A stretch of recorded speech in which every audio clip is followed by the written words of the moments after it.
So it took us over 45 days to schedule this, to coordinate schedules between staff and vacation and the elected leadership and the appointed leadership to get this underway. Angie did a lot of that work, legwork, so that 45 days is now culminated into this event. And you've done these before. This one may be a little different than what you used to. We will have departments come up and give a 5 to 7 minute presentation so you all can see from their perspective what they think their operational and capital needs are for the next 5 years. Why that's important to me to share that with you is because I want to know if we should be working on those things or not, right? Because you are the leadership in the community, and I witnessed one town meeting. It was very lengthy. The town meeting looks to you all for advice, counsel, and leadership. So if I can provide you good information,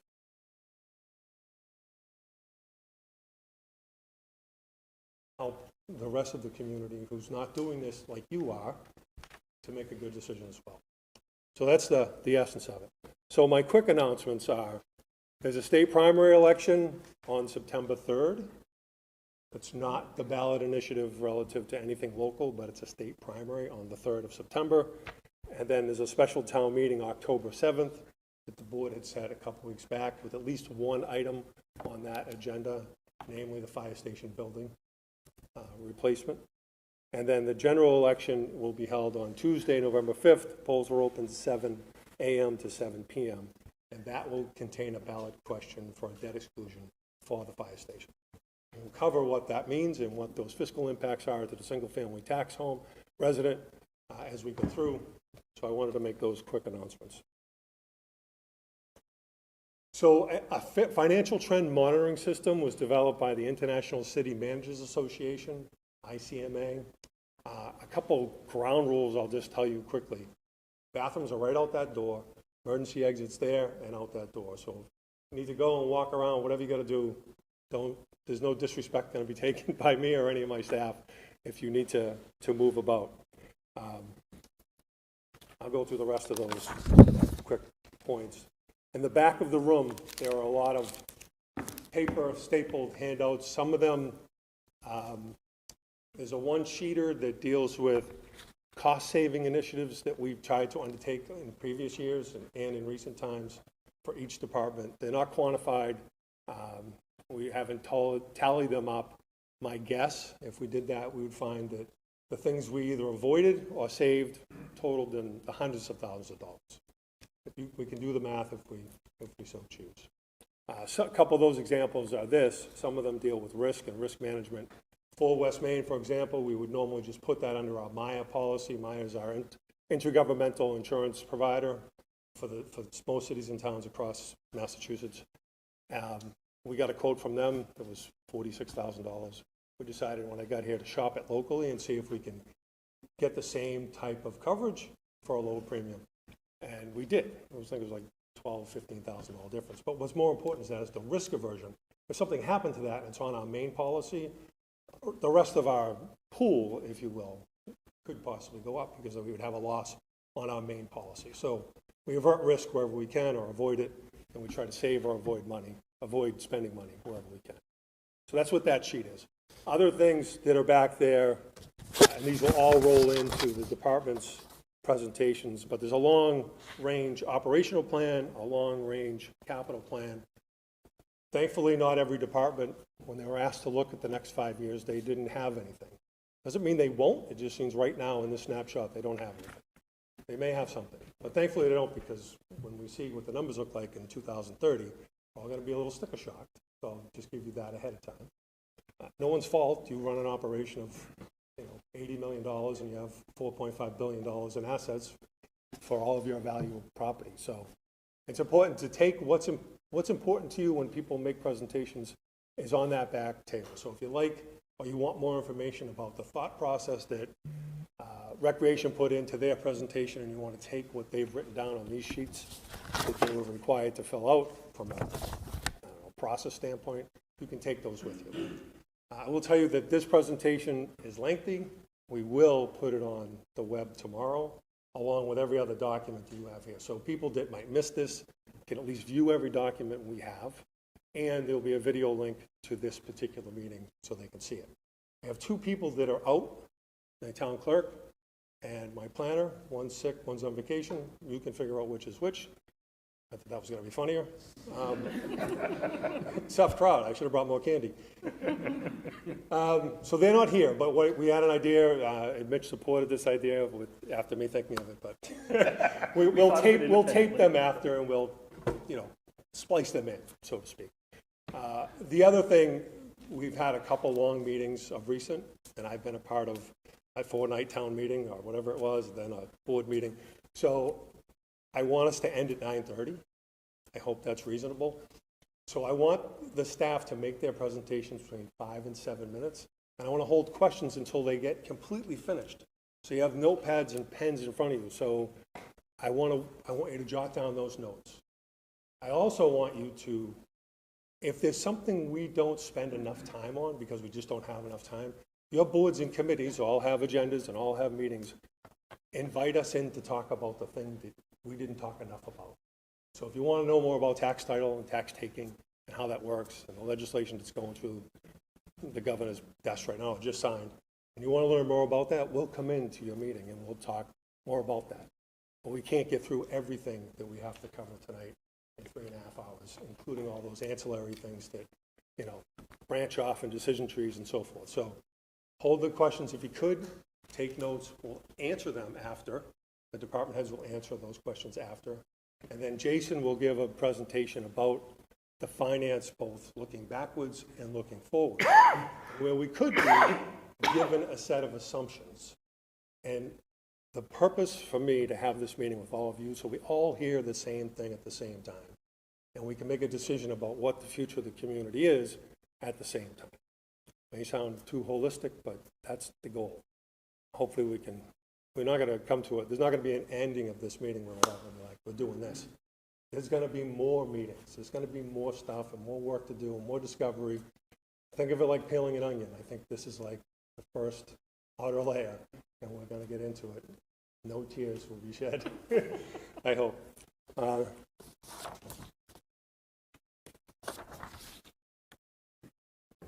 I'm at that age that I need glasses. I apologize.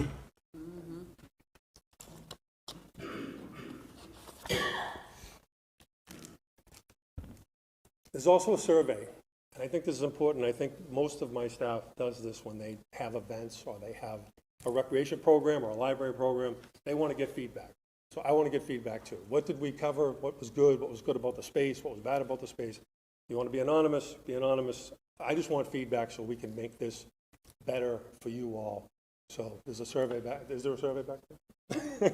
There's a survey back there. And I got to thank Angie. I got to thank Linda. And I got to thank Diane, because without them, this is just not happening. And my extended leadership team that's all around the room.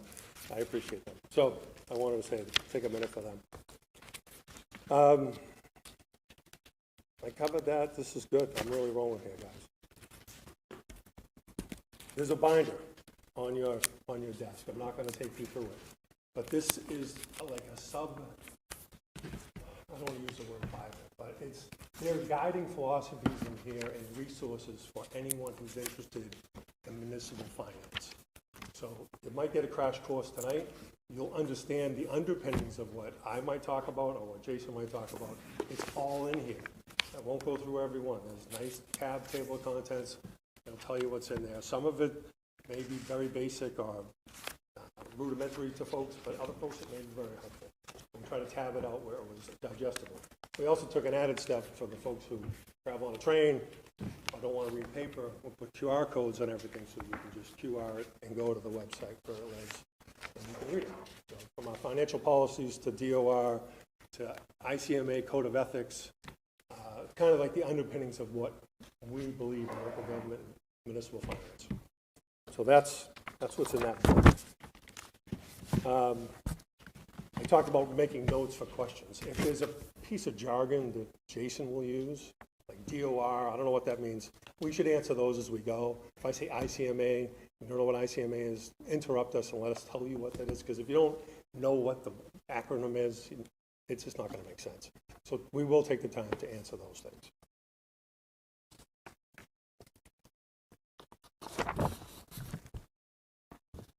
All right, having said that, you have 14 departments that are going to make brief 5 to 7 minute presentations. Again, looking at operations. I don't know if this group's ever looked at operations from a long-term perspective, but it's real, right? We need to think about it and look at it. Some departments don't have any anticipated growth other than just natural pay increases. But if they have innovations and they want to talk about their department and what they're doing, that's what they're going to present for 5 to 7 minutes. So I'm going to start off with Jeff, the veterans agent. I will tell you, I think in 2012 we started the district. It's Grafton, Northborough, Westborough, and Shrewsbury.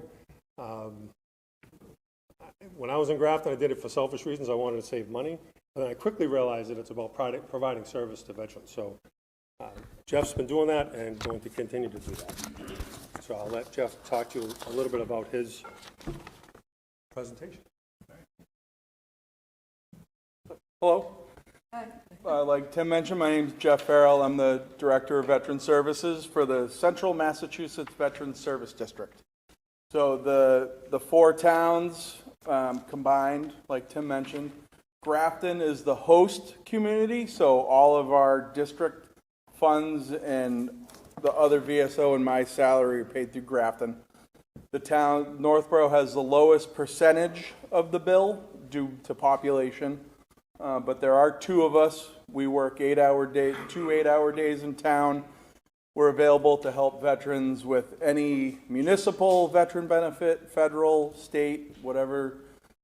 People could call us. They need help because their grass is overgrown, and you find a landscaper that's sympathetic to veterans. Capital-wise, we don't have a big bill. This is pretty easy for me. We're not growing. Like I mentioned, there's 2 staff. We're both full-time. In the past, it was 2 part-time agents, and I believe right before I was hired, the decision was made to make it 2 full-time positions. We have, like I mentioned, a district budget that covers our website expenses, emails, cell phones. The portion that Northborough pays covers that. And there's also an unclassified line in town that we cover flags for Memorial Day, veteran grave markers for the cemeteries, Memorial Day expenses, Veterans Day expenses, anything that may come up. And then as part of our, one thing that may be interesting for the financial side, while it goes to the individual veterans, by us allowing to help veterans file for VA claims, a little bit over $2 million a year is given to Northborough residents as a tax-free benefit to any service-connected. There's different disabilities, but it's either a service-connected disability, a pension, or if a widow of a veteran who passed away from a service-connected death, they are awarded a benefit as well. So that's part of our role, is to help the veterans seek out those benefits. And I would say that's about my presentation. All right.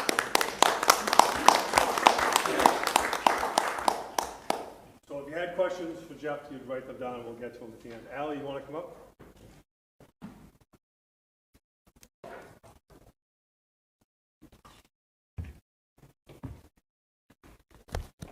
Hi, I'm Allie Lane, the Recreation Director. So I have 2 goals to kind of talk with you guys about today, and I'll be as brief as I can. The first goal is to ensure the financial stability and growth of my department by asking the town to financially support both full-time positions in the office. So currently my assistant Megan and I are, pre-COVID, we were fully self-sufficient, and our 2 salaries plus insurance was covered through the funds that were brought in through programming. Post-COVID, we started out with $0, and we started from scratch. So the first year after COVID, 100% was paid through the general fund. This current year, we are paying $100,000 from our revolving account into the general fund to go towards our salaries. Currently, our salaries are $164,000. What I'm proposing is a 2-year phased plan, and next fiscal year 26, I'd like to put in that the revolving account would put in $50,000 towards the general fund. And then in fiscal year 27, we would put in 0 and we'd be fully funded by the town. The reasoning behind that is it's very difficult for us to start from 0. When I started here 23 years ago, we had money in the bank ready to go. So if we had a bad year, if something happened, we had what we used to call a fund balance to kind of cover us. But as our salaries go up, the cost of the vendors to run the program goes up. We now have to pay the schools to use them for overtime, which wasn't, 15 years ago, that wasn't a thing. So everything just sort of keeps going up. And it's really hard for us to keep going up in price. We are a town department that families really rely on to have affordable programming. Currently, Northborough is the only town in Central Mass that was self-sufficient in recreation. We are also, in a town our size, the only town that has only 2 employees in recreation. All other towns our size, and even Southborough, who's 8,000 people, has 3 full-time employees. So I'm not asking for more employees, I'm just asking to have the town support what we're trying to do, and what we're trying to do is create programming for not just kids, but all ages, every age possible. We're trying to create programs for at an affordable price. And in order to do that in the future, we're going to need the support from the town and the taxpayers.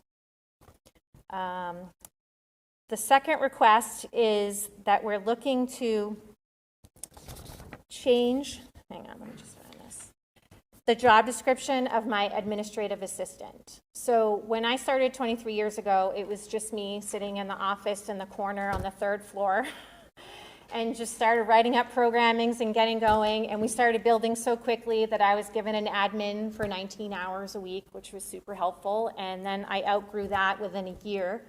And we were able to get an admin on for 40 hours. So we both worked full-time for many years. And as I kept growing, and I'm sure a lot of you know me, I just want to keep getting better and better and better and adding more and more to the point where I overdo it for the 2 people in our office. So my admin position has changed even before COVID. An admin is someone who generally is in the office answering phones, mails, emails, computer work, all filing, all that stuff. That is not what my second position does. She goes to all of my programming. She helps create the programs. She attends all of the events and runs them. Perfect example, the last day of school event, I had to go in for emergency surgery, and I could not go to one of our biggest events of the year. And her, along with Jen and Isabel, handled it beautifully. I didn't even have a second, of stress. And to me, that is not an admin position. And we have a current position that went through the classification comp study, which is a recreation supervisor, program supervisor. The admin is a grade 3. The recreation supervisor is a grade 4. Taking the current salary and what it would change, it would be a $4,432 difference if we were to change that. But I think if we did, it would help Northborough stay competitive. 3 months ago, Hudson, Grafton, Westboro, they all had program coordinator positions open in their towns. And I just sat there literally going, oh my gosh, is she going to leave me? Is she going to leave me? Because she could easily do that job because she's been doing it for 2 years in my office. And I feel like that needs to be recognized. Other than that, those are the 2 goals that I'll be looking for in the near future. Thank you.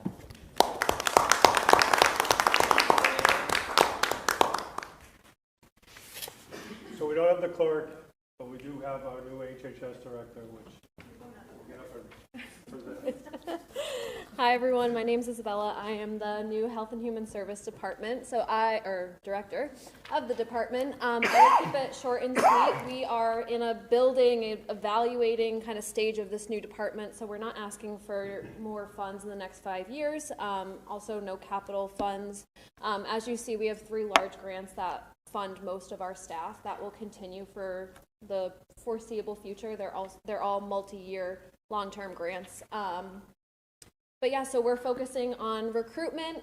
Thank you so much to Diane. We have social worker interviews next week, so hiring a lot of staff, evaluating how we can better integrate the department, and then the third one, my favorite as an epidemiologist, is data evaluation and adjusting as needed. So hopefully I can come with more data and information in the next few months, but for now, that's kind of where we're at.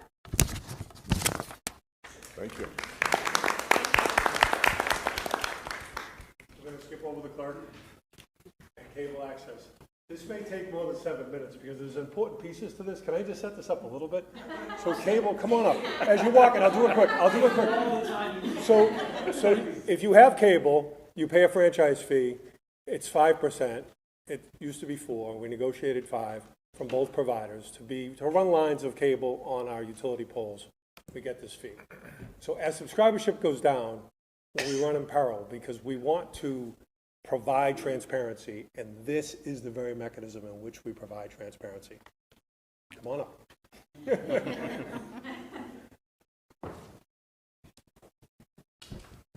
Slides in here? Yeah. Oh, wow. First one with the slides, please. Right button. Okay, all right. Okay, good afternoon, everybody.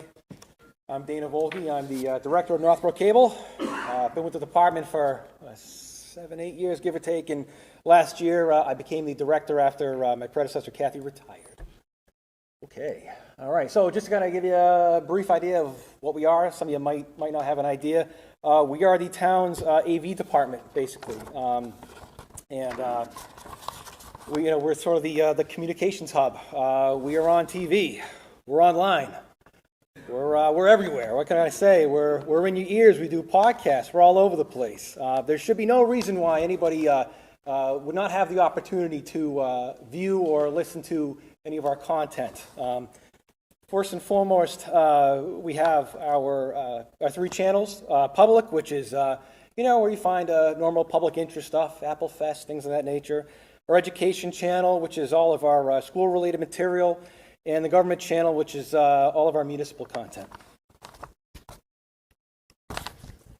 And we have quite a bit of distribution out there. So like I said, our normal channels, which are on Charter and Verizon. We also have a Facebook page. We have technically 2 YouTube pages. We take a lot of our audio that we have, so like municipal meetings and things like that, and we put it up on a podcast page. So if you drive into Boston for work, and you can listen to your favorite stuff. You can view all 3 of our channels live streaming 24/7 online, and we also have an on-demand video section, so you can just go ahead and watch whatever you want that's on there. So as the new director for the next 3 to 5 years, one of my biggest things that I really wanted to do, first and foremost, is really modernize the department and get away from the old school stigma of public access, if you will, because we are hyper-local community media, ideally. And so I really wanted to, really focus on communications and relevant marketing for our town departments and our nonprofits and just for the town in general.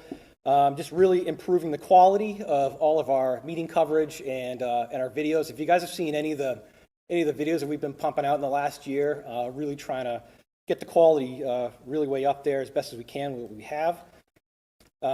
Really want to utilize more podcasting, which is very popular these days.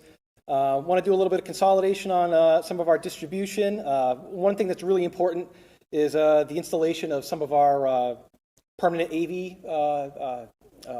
equipment that's going to be in some certain areas, like this room. That would be fantastic. If you look behind you, we have what we had to put together today, which took a couple hours, and it'd just be great just to have everything in the room. You flip the switch and it's on.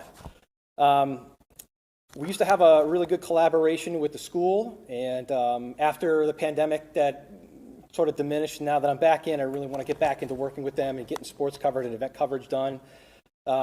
Just been talking with Allie at the rec department about getting some youth summer camps going. I used to do that at one of my former places, and it's a lot of fun. Want to work on digital archiving of a lot of our old legacy media. We had a ton of old VHS tapes and DVD, mini DV, and one of my part-time staff has been spending a lot of time digitizing that stuff, and we can put the stuff online. Archive.org and things like that. We've been putting a lot of stuff up on there, and possibly looking at some other solutions. I was just talking to one of my reps about doing closed captions for live broadcasts. That's something that we currently don't have unless you're up on YouTube and after the fact it pops up. But to have it live would be great. So that's something I'd really like to get going. And we also have now the opportunity to have apps like on your Roku and things like that that can have our material on there. A lot of stuff. Some of it requires no extra money, stuff that we already have, and some of it will take a chunk of change. But we'll get into that. One thing that you may not know is how we're funded. We have, in the, 25 plus years of this department, we have had 0 tax dollars. We've always been funded strictly, exclusively from cable subscriptions are what's called your PEG fee. So if you have either Verizon or Charter at home and you look at your bill, there should be a little PEG fee on there. And we have a 5-year contract with Verizon. They only do 5-year contracts these days, and Charter is 10 years. And yeah, obviously you can see their expiration dates. And the interesting thing, though, is we distribute our material to everybody. You don't have to be a cable subscriber to view our stuff. Like I said, it's available anywhere. There's no excuse for anybody not to see it. And we're going to be kind of getting into that later.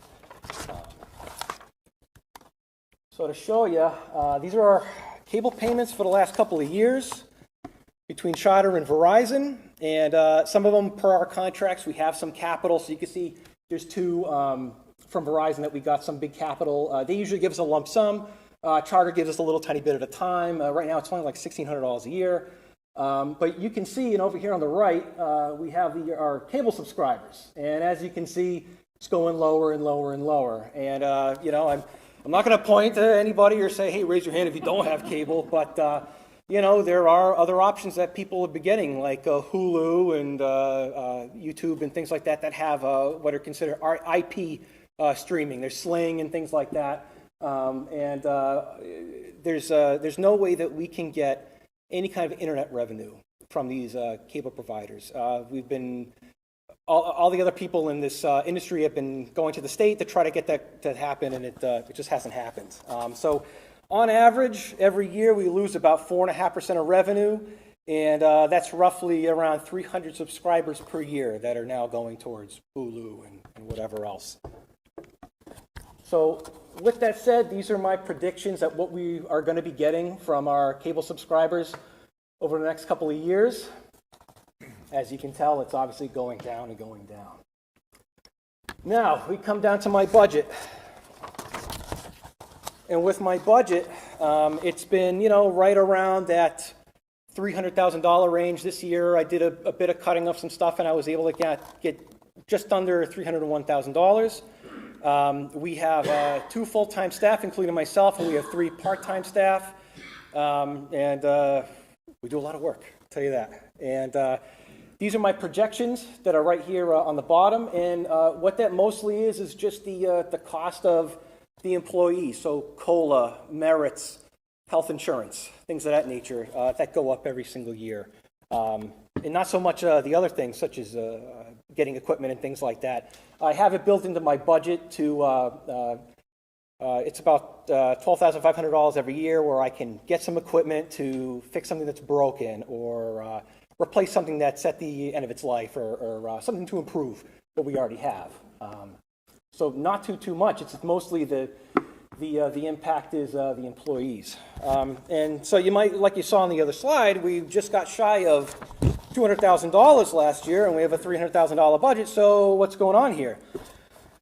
So we've been dipping into our savings over the last several years, and I come to find out when I got here that we didn't have as much saved as I originally understood. And based off of my predictions here, by FY27, we will not be able to sustain our current level of services at the budgetary level that we will be at that time.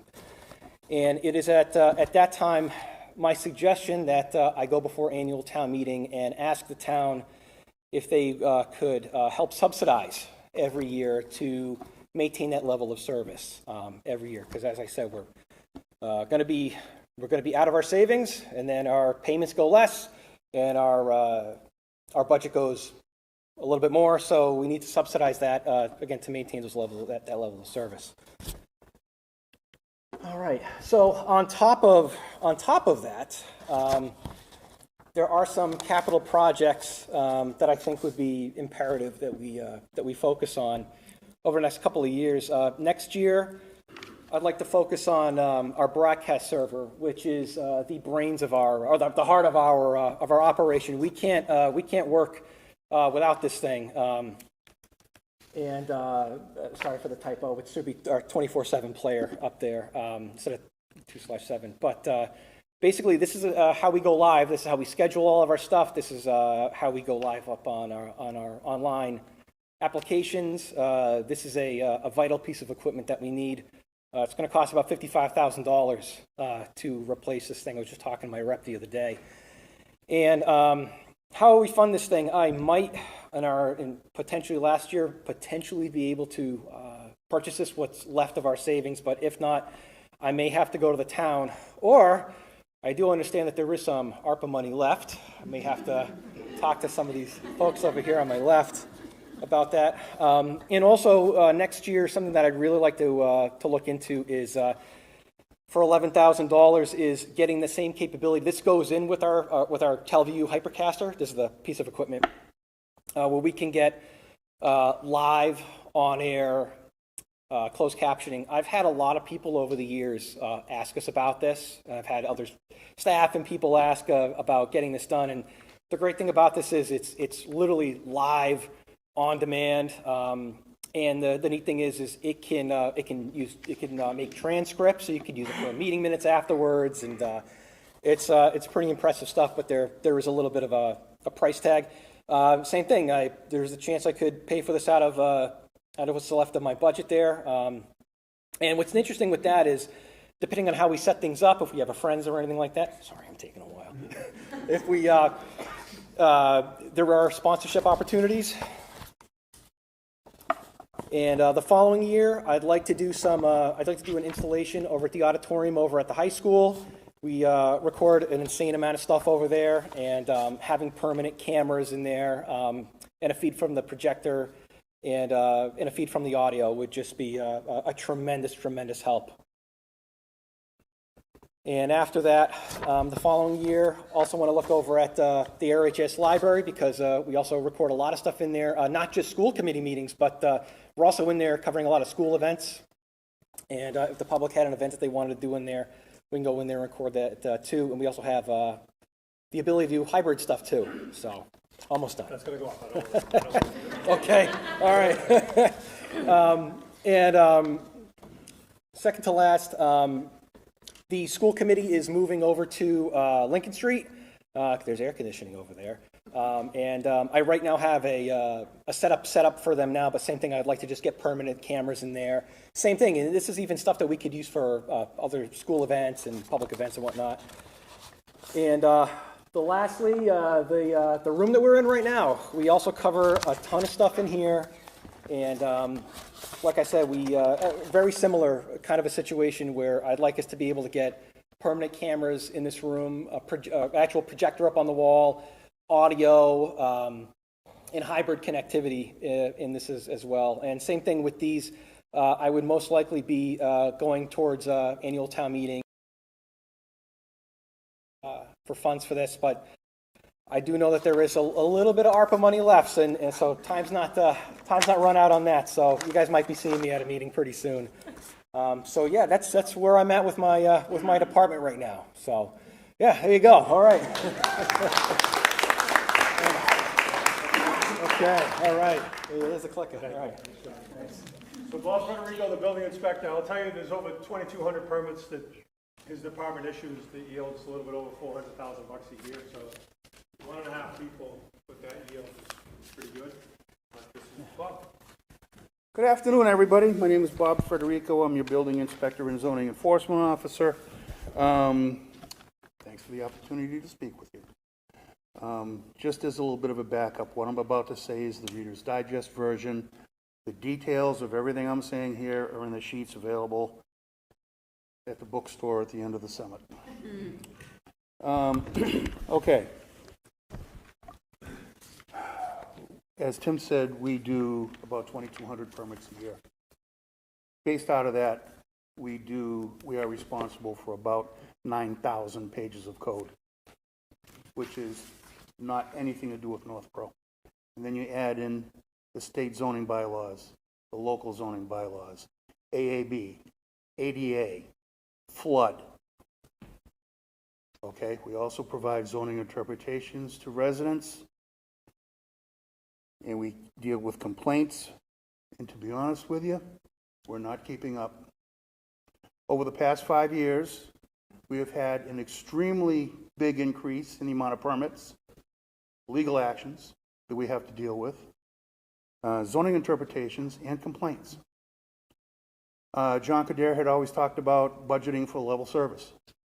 And for the past 4 years, I have been asking for additional funding to increase the hourly number, the number of hours our part-time building inspector is here from 19 hours to full-time.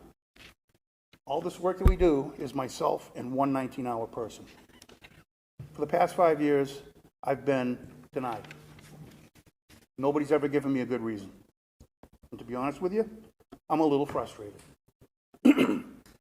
Some of the things that we need to deal with is that the money that would cost to bring in a full-time person, one, to fund the difference, okay, we pay for every year. Our budget is about $200,000 a year. Our average income is profit to the town is an additional $250,000 a year on average. So we have the funding to pay for this. Now, understand, the money that comes from permits goes into local receipts. It eventually goes into free cash, and it goes into whatever free cash purchases, everything from playgrounds to garage doors to upgrades on TV cameras, which I'm all for. But why can't I have 60 grand to fund public safety? Okay? Some of the things that I'd like to do with this new position, if you would, is catch up on a lot of things we haven't been able to do. Permits we are required to get out within 30 days, or at 30 days plus. That's a state requirement. If I do no action on a permit application, that person has a right to start that work without the issuance of a permit. Number two, zoning interpretation forms. I am not obligated to give them out. I do them as a community service for informational purposes. I don't charge for them. We do about 150 of them a year. Currently, I've stopped doing them because I don't have the time. Okay? The other thing I want to do, that something is required, is I want to step up our building safety inspections for multifamily housing units and churches. Now, the state code requires the owners of those properties to apply to us to do those inspections. They don't. I want to start a program that gets them on a program so that we schedule it and we work with these people to get things up to speed. We had a fatality in town 2 years ago, and the owners never called for a smoke and carbon inspection. With a full-time person, we can do that. And I don't have it.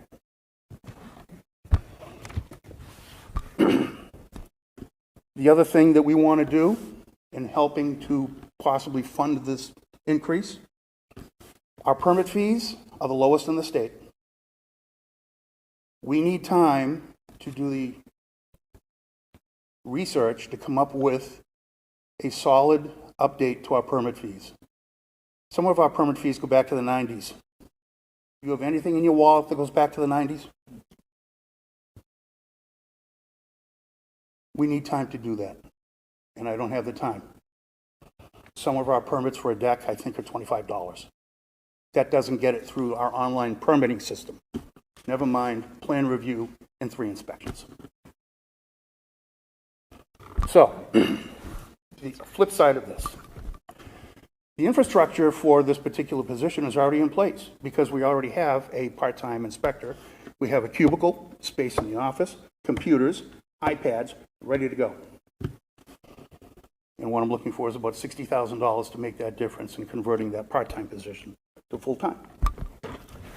I apologize if I'm coming across a little anxious. It's frustrating, and I hope you understand. Thank you for your time.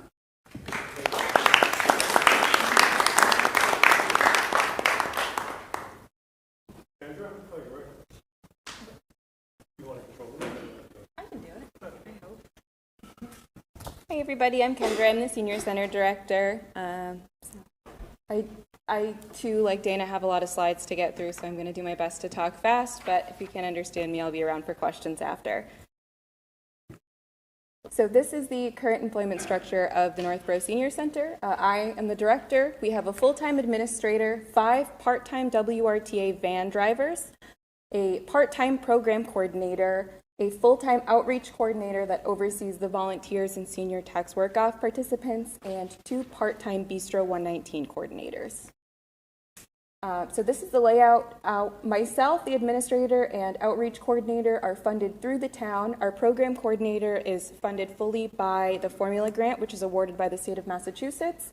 And we have 5 part-time van drivers. Those are all paid for by the WRTA, the Worcester Regional Transit Authority. Our 2 Bistro employees are self-funded, so they are paid out of the earnings of the Bistro. So, all right. The Northborough Senior Center was open for 250 days in fiscal year 24. In those 250 days, we had a check-in count of 20,961 people. We are on track to see an increase in fiscal year 25. We had 2,565.92 volunteer hours worked. 1,613 hours were spent providing outreach for 398 people. We had a total of 42,672 event or activity swipe-ins, and our vans provided 3,352 rides. This information is provided by those that remember to swipe in. That is not always the case. We estimate that at least 25% of people do not swipe in when they participate in an activity. We have done what we can to encourage people to swipe in. So the Northborough Senior Center is undoubtedly a beautiful building, but to keep the building in the best possible condition, there are maintenance needs. The Senior Center has not had the vinyl and carpet floors cleaned in 3+ years, and they're showing their wear. We have no shelter for the WRTA vans, and van drivers must use a stepladder to shovel off the roof of the vans in snow. This can be dangerous, especially in bad weather conditions. The Senior Center has never been power washed. The windows have not been cleaned in 5+ years. The cloth chairs have never been cleaned since opening over 11 years ago. None of the interior rooms have been repainted. And the Senior Center has a largely flawed security system. We have no security cameras. So, these are areas of the carpeting that are showing some staining and general wear. This is the exterior in the back that shows we're in need of some power washing. These are places where you can really see that the vinyl floor is in need of some work. These are all pictures from our Bistro 119. And these are cracks and scuffs in the paint. It might be pretty obvious, but we actually have a lot of walker incidents where people scuff the walls with their walkers and canes. That is a big cause for paint scuffing and chipping. So staffing, the Northborough Senior Center saw no office staff increase since being in a 2-room building on Center Drive. We have exceptionally hardworking part-time employees, but have no contingency plans for them leaving. Our Bistro 119 employees do significant amounts of work on their off time and are not paid for it. That's a trend that cannot continue. It is difficult for staff to take vacation or be out sick because we have so few people to staff the building. We are understaffed in comparison to senior centers in our area. So this is a comparison of not only towns that are close to us locally, but also towns that are similar in population. So we have 3.5 office staff members, and everybody else is between 4 and 7. So our long-range staffing plan for FY26 will hopefully bring a customer service employee to the senior center. With this addition, we will have better tracking, scheduling, and reporting for critical services like health insurance, counseling, tax preparation, and WRTA scheduling, more coordination of volunteer schedules, and better use of the My Senior Center computer program, which is how we track all of our data, better tracking for senior tax work-off participants, increased program advertising and social media, someone to sit with front desk volunteers to ensure accurate and complete information is given to all patrons, and someone who is more available for tours, new participant questions, and general service.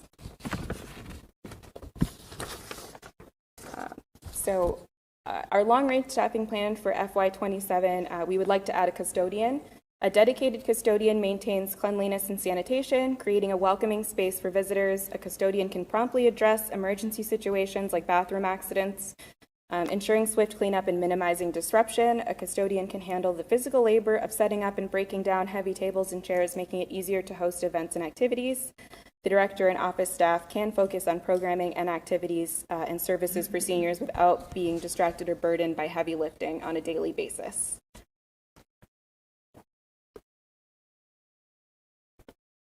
So looking forward to FY28, we would hope to adjust one of our Bistro 119 positions. This position would be an increase to one of our 2 part-time positions. This would replace the need for 2 part-time people, but half of the full-time person's salary could be funded out of the Bistro 119. We would be better equipped to serve meals beyond lunch, as is hugely requested by patrons. We would add additional meal offerings like healthier options at the daily meals, and this person would continue to maintain a clean and safe kitchen and dining area to adhere all health and safety regulations.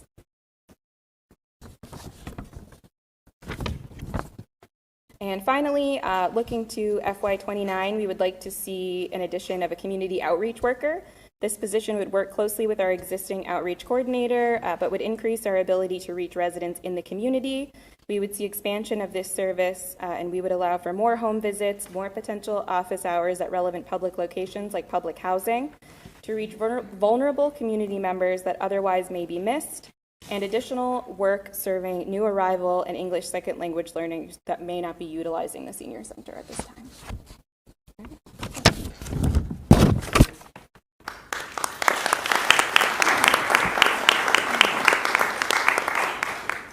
Next up is, I call it IT still, so maybe David will correct me when it's time. You have slides? I have slides on that. Oh, you can. Oh, really?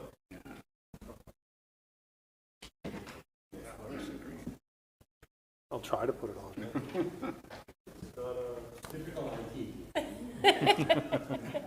Thank you, Chief. Let's give those slides. I tried that at some meeting. In advance. Well, good evening, everybody.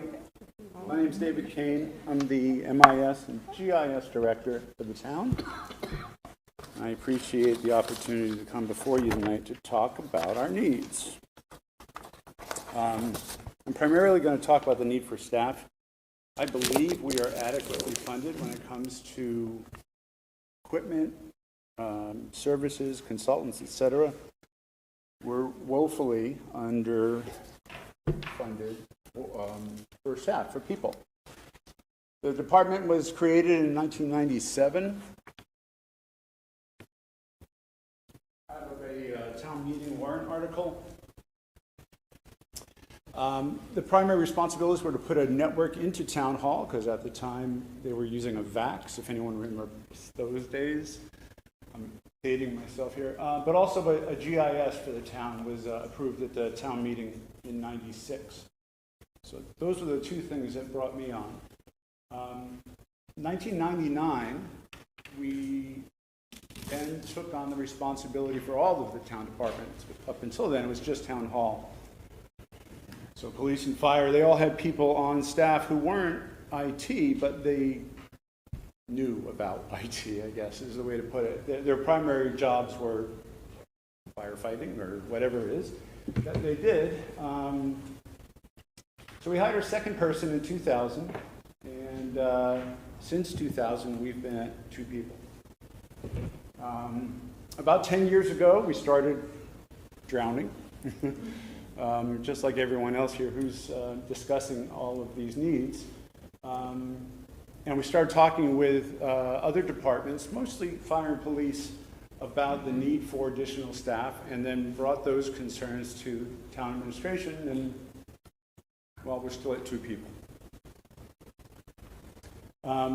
Just an overview of some of the things we do. All network management now, so this is between all buildings that are municipal buildings, town hall, fire, police, library, senior center, water barn, highway barn. I'm probably leaving something out. But network management, tech support for end users, all the servers and fun that goes along with managing that, backup systems, disaster recovery, on and on and on. Each of the departments have really important applications that are really important to them. For example, for Bob, it's the OpenGov system that manages his permits and licenses. For Jason and the rest of the finance team, it's Munis. And I don't mean to leave others out, but at police, we've got a next-gen application that handles all of their records. It also does the CAD, the computer-aided dispatch, for police and fire. The fire department has an electronic health records application. And if you ask each of these people, this is the primary thing that they need up and running to do their jobs. There's a lot more applications that are at play as well. Some of the other things we're talking about is the use of policies. We have very little in the way of policies right now for town staff. We're putting more in place. We're about to develop some new ones for the types of things you see up here. And then there's a lot of projects that are going on. Server replacements. We just migrated the senior center to the cloud. We have a new email archiving application to help with public records requests and other requirements, and then cybersecurity, which has now become most of what we do. It's not so much one thing or 2 things. It's not just multi-factor authentication. It's not just encrypting data. It's more of a mindset that we're trying to get everybody to become more familiar with, to not be intimidated by, and little by little we're doing things to improve that. So again, 10 years ago we started talking about adding a new position. 5 years ago we were successful with a number of grants, and we hired some consultants to do an IT strategic plan, a GIS strategic plan, and then a cybersecurity risk assessment. Those studies recommended a variety of things. The IT strategic plan noted that we were drowning. They recommended that we start or extend our use of a managed service provider and employ a security operations center. I don't want to get all geeky into some of this stuff, but a managed service provider is essentially a consultant or a vendor that has expertise in a wide number of areas. So while I am a generalist, I'm going to be wearing a lot of different hats, and I know a little about a lot of things. When something goes south, we have others that we can rely on. And our GIS strategic plan recommendations were to develop a GIS steering committee to move a lot of these data and applications to the cloud, and they recommend hiring a full-time GIS analyst. The cybersecurity risk assessment suggested also making use of a security operations center, expand the use of MFA encryption, develop an incident response plan, which I'm happy to say just last week we were told that we received funding from the state for grant application that we had put in April, I think. And they recommended an increase in staff by 2 to 3 people, including one of those 3 or 2 to 3 being dedicated between police and fire. I'm going to cut it short there. We're doing a lot of these things right now. We've added the SOC, we've extended the use of the MSP. Last year, or the current year's budget that was reviewed at last town meeting, proposed an additional staff person, but there's a lot of needs, and it didn't make it to the table. But we're still seeking grants for some of this stuff, and hoping that you'll see the need in some other fashion.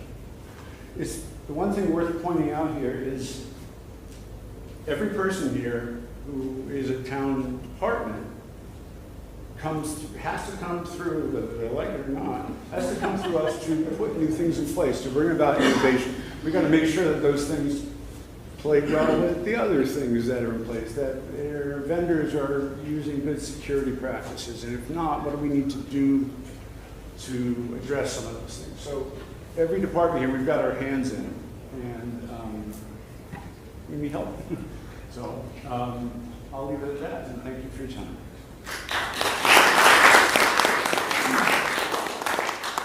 Now you got to get that back to the original.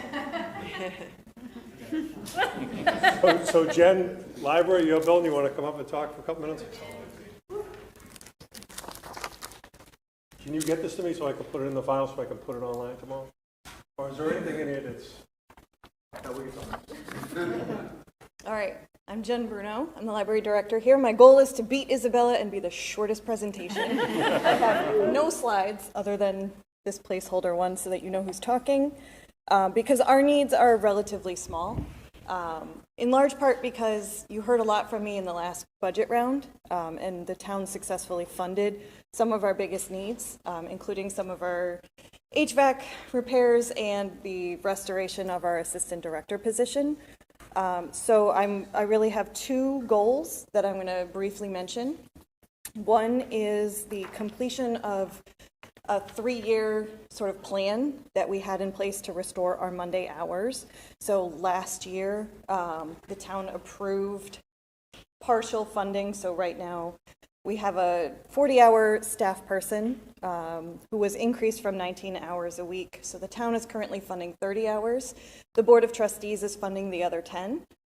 So in fiscal year 2026, we'll be asking for the rest of those hours to be funded from the town. The other thing that we need, I thought about putting up a slide of the carpet conditions, but you could just look down. Our carpet is roughly 15 years old.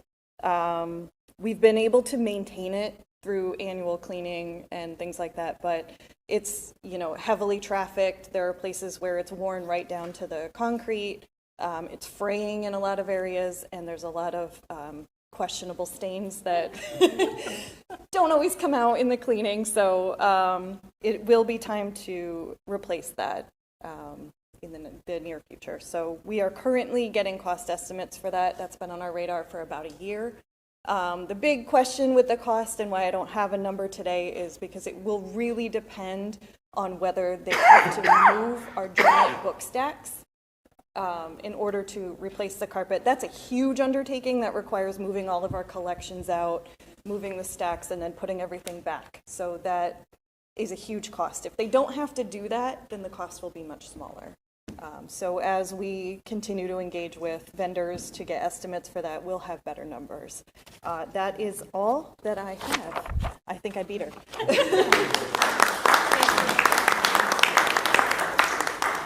So we're down to the big 3. The police department is next. We got DPW and fire, and then we get to listen to Jason. You want that? I'll keep going. Pretty mad. There you go. I'm Lieutenant Arjun Pavridis. I'm filling in tonight. I'm going to be as brief as possible. This is our replacement schedule for our cruisers. Let me go back. In general, we have our cruisers on a schedule of replacing 2 to 3 vehicles back and forth over the years. It's the same system we use for 15 years. It's worked well for us. The average life of the cruisers we like to keep between 4 and 5 years, and the reason why is it's covered by the extended bumper-to-bumper warranty. It serves us well with saving the town money in repairs. Luckily, we just had a Tahoe that just blew a transmission, totally covered. So that's why we like to keep that schedule. In the future, we're going to be going with the Ford Explorers. They're hybrids.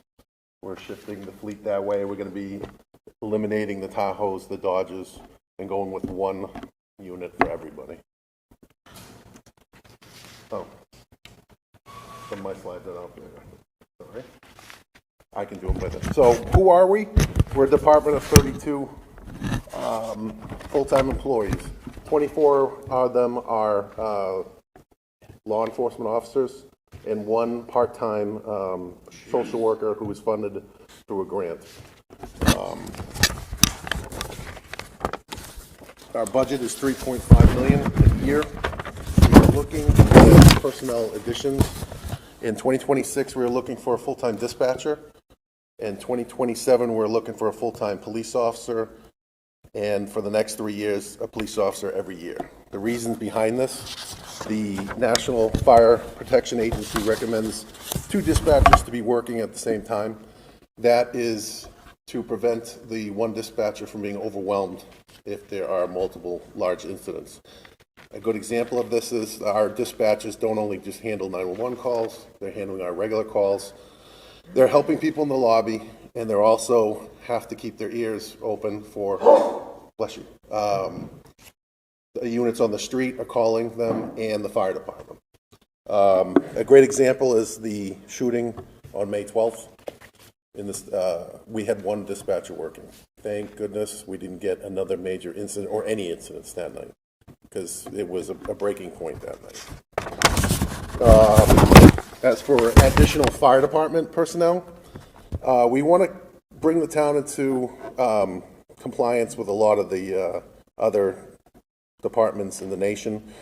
The FBI Uniform Crime Reporting has Northborough right now at 1.5 officers per thousand. The national average is 2.5 per thousand, so we are below that.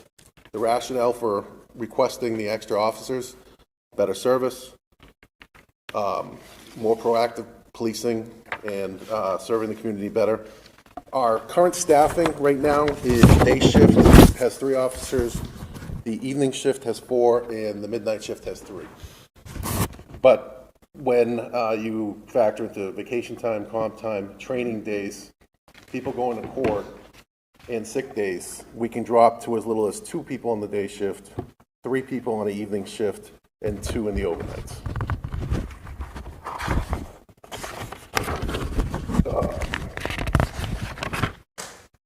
How does it compare to other towns in the Commonwealth that are our size, approximately 16,000? It can range from as little as 23 all the way up to 43 to 48 officers, which communities between our population range. We currently stand at 24. Comparison to the towns in and around us in Worcester County, Auburn has 43 with a population of about slightly under 17,000. Charlton with 13,000 residents has 24, just like us. Southborough has 10,000 people. They have 21. And we're significantly busier than them. Capital items. We went over the cruisers. Sorry. Okay. Let's see. Our major purchases are for 2026. The department is looking for $140,000. $100,000 of that will be going towards body-worn cameras, and $40,000 would be going to replacing our current cameras. We are the only community in the surrounding area that does not have body-worn cameras. Shrewsbury, Westboro, Southboro, Worcester, they all have it. The reason for it is it increases transparency, officer safety, and liabilities. The biggest challenge, though, is the cloud storage and the overwhelming discovery requests that comes with it. The purchase of the body-worn cameras are usually covered by grants. We are currently looking for some, and we will be applying. But there is an ongoing cost of about $10,000 annually for the cloud storage of those videos. It'll be covered for the first 2 years, but after that, we'll have to put it into our budget. Like I said, the biggest problem is freedom of information, and it can overwhelm staffs. Our current tasers are approximately 10 years old.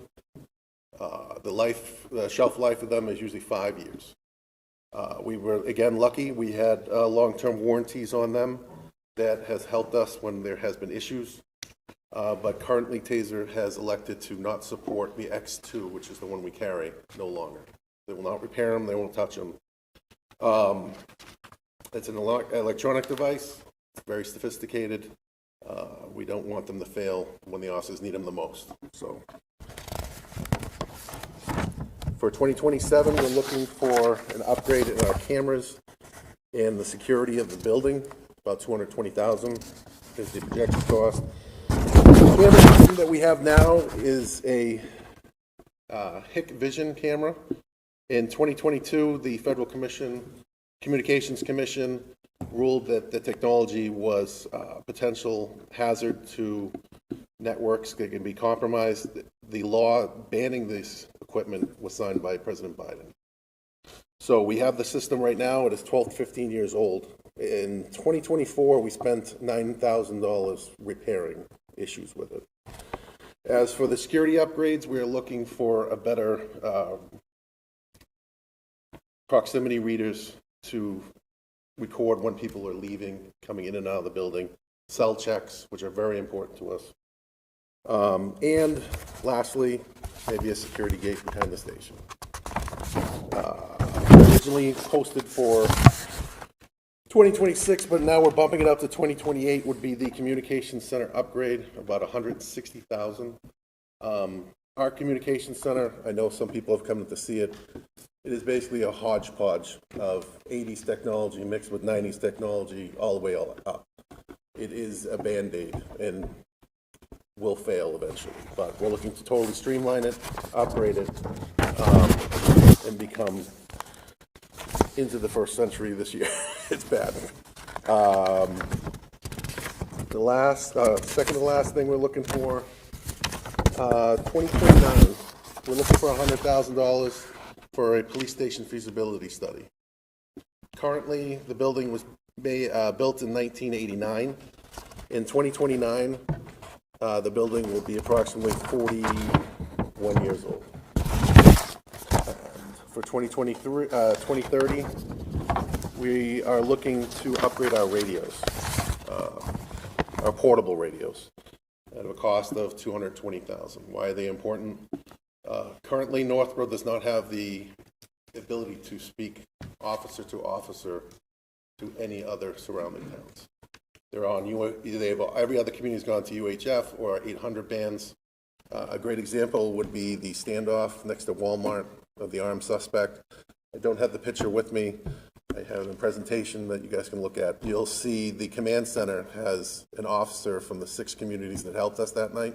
And the reason why they were there is we had made the perimeter, and any information that we needed to get to them, we needed one of their officers there to relay it to them. So if the suspect was moving, they wouldn't be able to speak to each other. So it is a concern to us, but I'll let the fire department speak more about the radios. He has a better presentation on that. Again, this will be available online. Thank you for your time.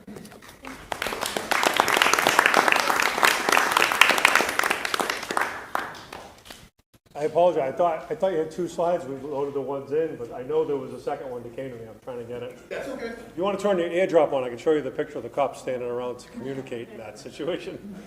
But I can send you that. So I have fire next. Chief?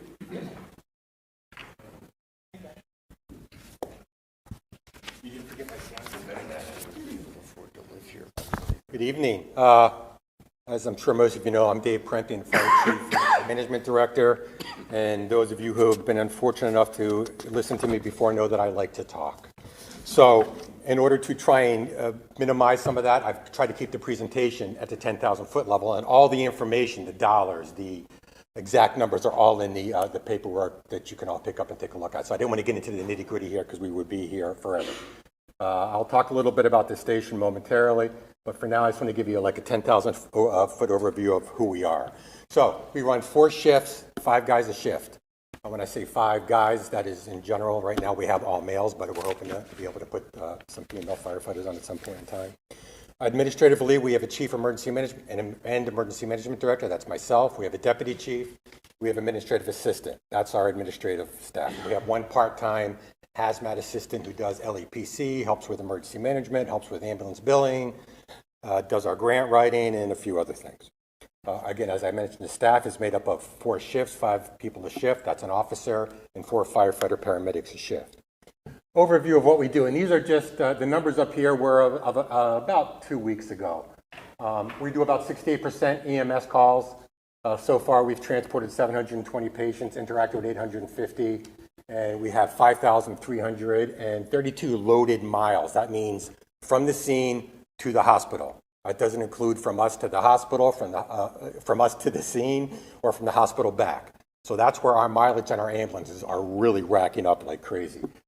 Year to date, we've done about, and this again I said, about a couple weeks old, we've done about 1,343 incidences. What do? We do specialty details. So we do welding details, we do blasting details, we do fire watches. Somebody's sprinkler system's down and they need to do some work on it. We provide off-duty crews to come back and take care of that. We do public outreach through the schools. We do training. So far, just this year, we've done over 1,300 hours in training. We do fire prevention, emergency management, LEPC, which is a local emergency planning committee. We do the comprehensive emergency management plan, the hazard mitigation plan, the hazard materials response plan, 21E request. But what's important about all of this stuff, I say we do it. We do it with all of them, because we can't do any of this without all of them. And that starts with town hall, goes to finance, goes to IT, all the way through. Right? They all help us, we all help them. We're an incredible team. Without all them, none of this would get done. That's really important to understand that. I wanted to cover our capital replacement plan. And people always ask, well, when do you replace fire trucks? Why do you replace fire trucks when you do? So I just wanted to give you a real quick overview for that. So engines are replaced every 20 years. They spend 10 years as a first due, 10 years as a backup, and then they're replaced. Why that number that we picked? Why don't you pick mileage? Why don't you pick hours? Because as the lieutenant mentioned, with the National Fire Protection Association and the Insurance Service Organization set certain hours or certain years that truck is qualified for. An engine is qualified for 20 years. After 20 years, it is no longer counted. That affects your insurance. It affects your homeowner's insurance and your business insurance, our ISO rating. Our ISO rating is currently a 3.3Y. Highest you can get is a 1. Lowest you can get is a 10. I'm pretty proud of a 3.3Y. That's pretty good. Yeah. But in order to do that, we need to maintain this replacement schedule. The tower ladder is replaced every 20 years. So is our tanker. That is, those are individual trucks. We don't have multiple of those. Engines, we have 2 engines. So we can run a first due and a second due. Squad and forestry are replaced every 12 to 13 years. Ambulances, the first due, second due, and third due, they're replaced every 3 to 4 years. Why? Our current first due ambulance right now has over 100,000 miles on it. It was supposed to be replaced 2 years ago, which is when we placed the order. If those of you who were at town meeting may remember, we still haven't seen it. We're hoping to see it sometime in December. So, fingers crossed. Command vehicles are replaced every 10 to 15 years. And the additional capital items we have that fall under the capital improvement program. Now, this isn't turnout gear, which can be like $3,000 or $4,000 a set. These are things like our self-contained breathing apparatus, our portable radios, our UTV.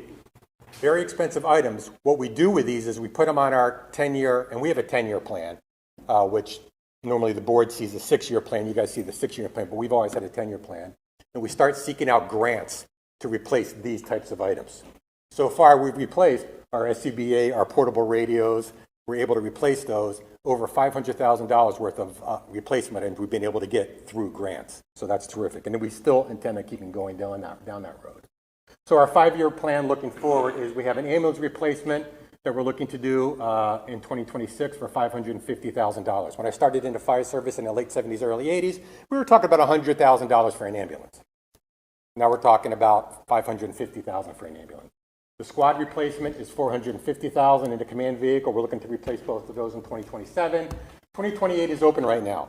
I try not to make sure that every year is filled. That's not our goal. We replace them when we need to replace them, not just, oh, we have an open year, let's put something in there. So we keep those open. This is the big one. The tower ladder, $2,500,000. I'm going to tell you right now, it's going to be more than that. Trucks are going up every year. We ordered one truck for $900,000. A year later, that same truck was over $1 million. Okay? It's insane. So they go up crazy. And then we have another ambulance replacement scheduled for 2030. Okay? I want to talk about the big plans that we have. So number one big plan, it's not up here for a reason, is the fire station. Why is the fire station not up here? Because this is not a meeting to talk about the fire station. Otherwise, we'd be here all night long. We all know 41 to 43 million, right, Mitch? That's the number we're looking at right now. I have a presentation coming up for the financial planning and appropriations on the 6th. We'll be going over it, similar one that we just did for the select board. I could talk for hours about that. I want to talk about some other things. So this important one here is, this is our public safety radio upgrade that we talked about. The select board was very generous, and they gave us $30,000 in July to conduct a study of our current system. And as the lieutenant mentioned, our system is hodgepodge. Every system in the Northeast kind of was built on, let's have a radio. Bob's got a radio, we'll use his. And as departments grew, we just kind of threw stuff out there. We threw voters out there. We threw repeaters out there. Oh, let's do this. Let's do that. And it's kind of a system that's put together. Our newest equipment is about 25 years old, is our newest equipment. In order to replace some equipment now, we have to go to eBay because they don't make replacement parts anymore for them. We are on VHF. Everyone around us is on 800 digital, 800 analog, 800 UHF.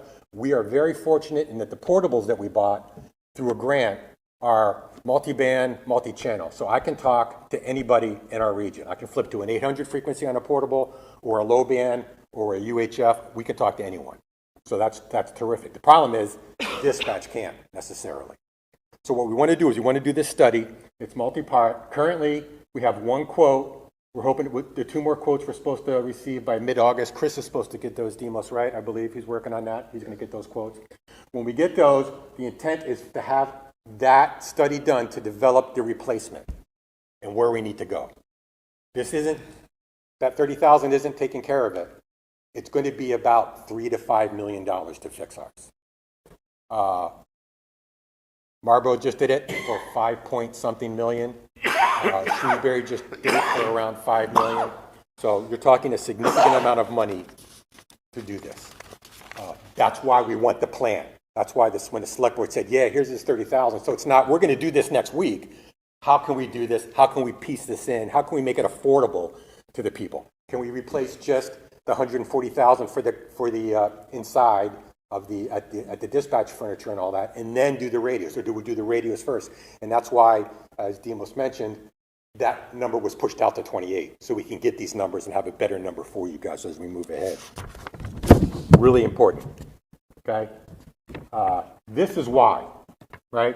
We have 6 transmit sites right now, only 5 of them are operational. And this is, when I say public safety, I'm talking fire EMS, police, public works, and the schools. We've already sat down with the schools. We've brought them in on this because it's important. The only schools that can talk directly to the PD right now is Algonquin. None of the other schools can. That's a problem. They should be able to. So that's why we thought it was critical to bring them in to this whole study so they're involved in this. Our workstations are out of date. The Church Street site should be putting out 100 watts. It only puts out 50 watts. That's great. That's our main site. That's what we use for our main transmitting site. And we already talked about the interoperability issues. The last thing I want to talk to you about is line personnel. Now, we came before the select board and we got permission to apply for a SAFER grant.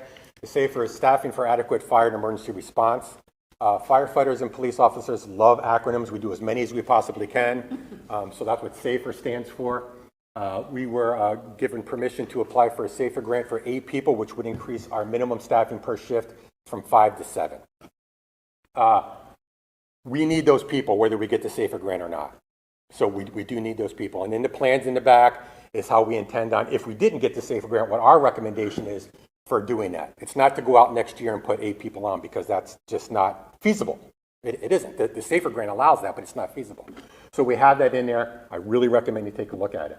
The shift will be a mix of paramedic and lieutenants, and paramedics and basics. And at some point in time, we'll be adding a lieutenant's position so we can control that span of control, so we don't have one guy trying to, or one officer trying to control too many people. So that's the intent of that. On the administrative side, we want to eventually convert that hazardous material person to a full-time community risk reduction officer. The fire service is really becoming more proactive. We've always been reactive, right? Something happens, we go and we fix it. That's what we do. We're becoming more proactive. And we've almost worked ourselves out of building fires because all of these darn codes we created. So that's one of the things we want to do. We want to look at an emergency medical services officer, a training officer, a department mechanic. This isn't in the next year. This is long term. So I want you to understand that this is something, again, look at the plan. You guys, the town pays the department heads to say this is what we need. You guys then make the decision as to how we're going to fund that, or if we're going to fund it. So that's very important to understand. That is my presentation. I wanted to keep it as short as possible. I'm sure you'll have questions, but all the information, again, is in those handouts. Thank you very much.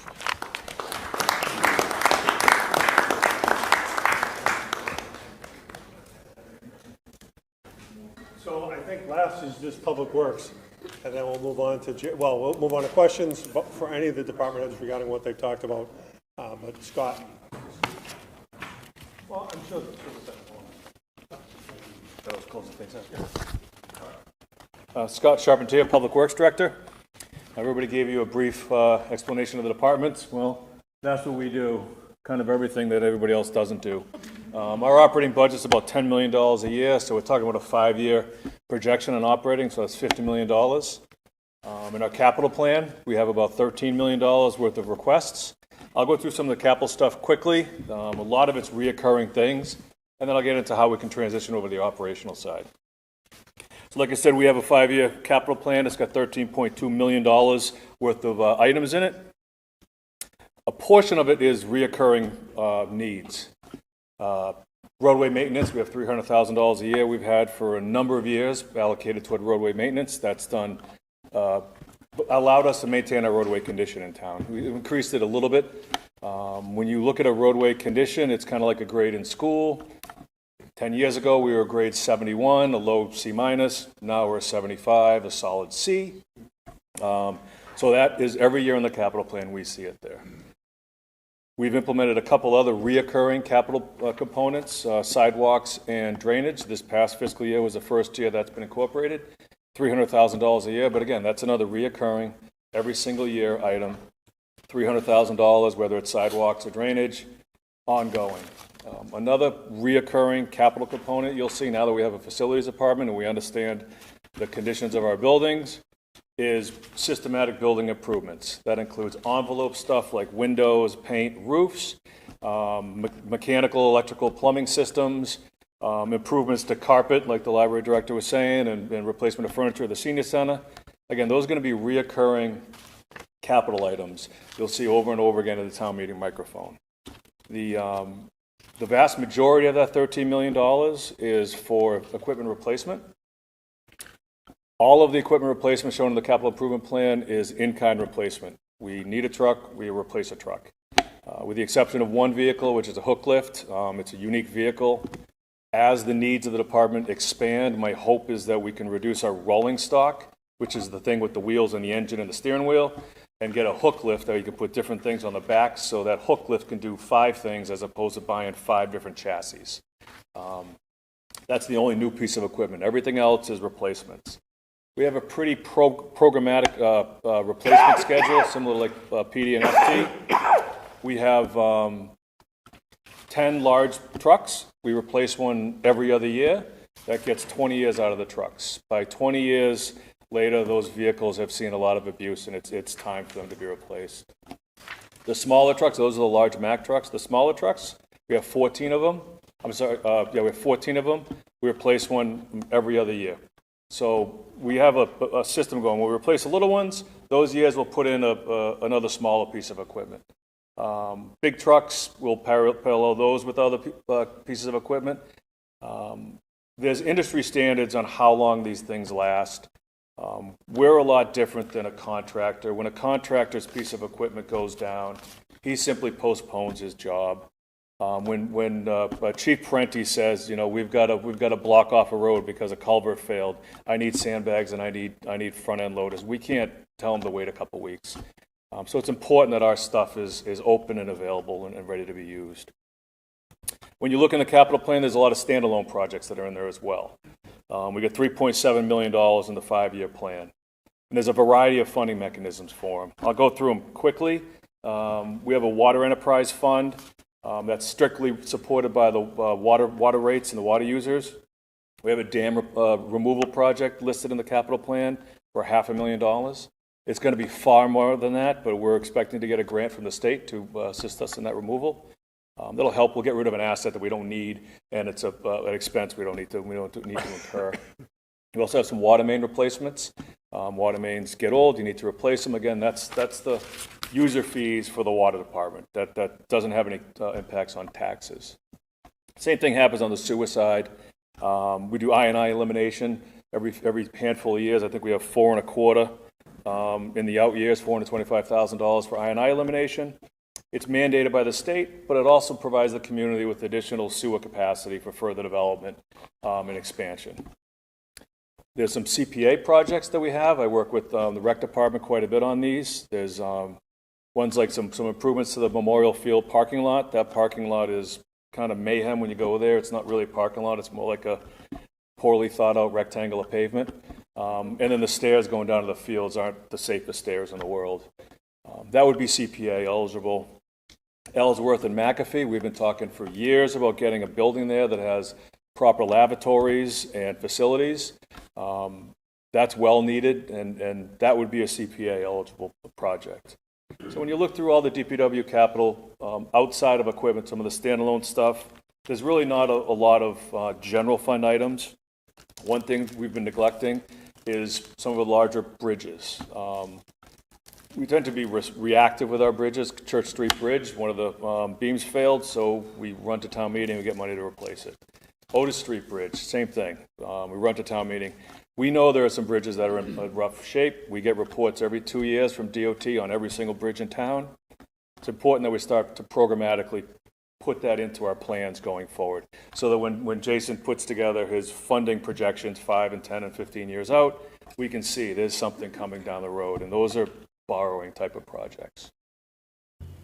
The yard waste item you'll see in the capital plan, we take in yard waste from residents at the highway garage.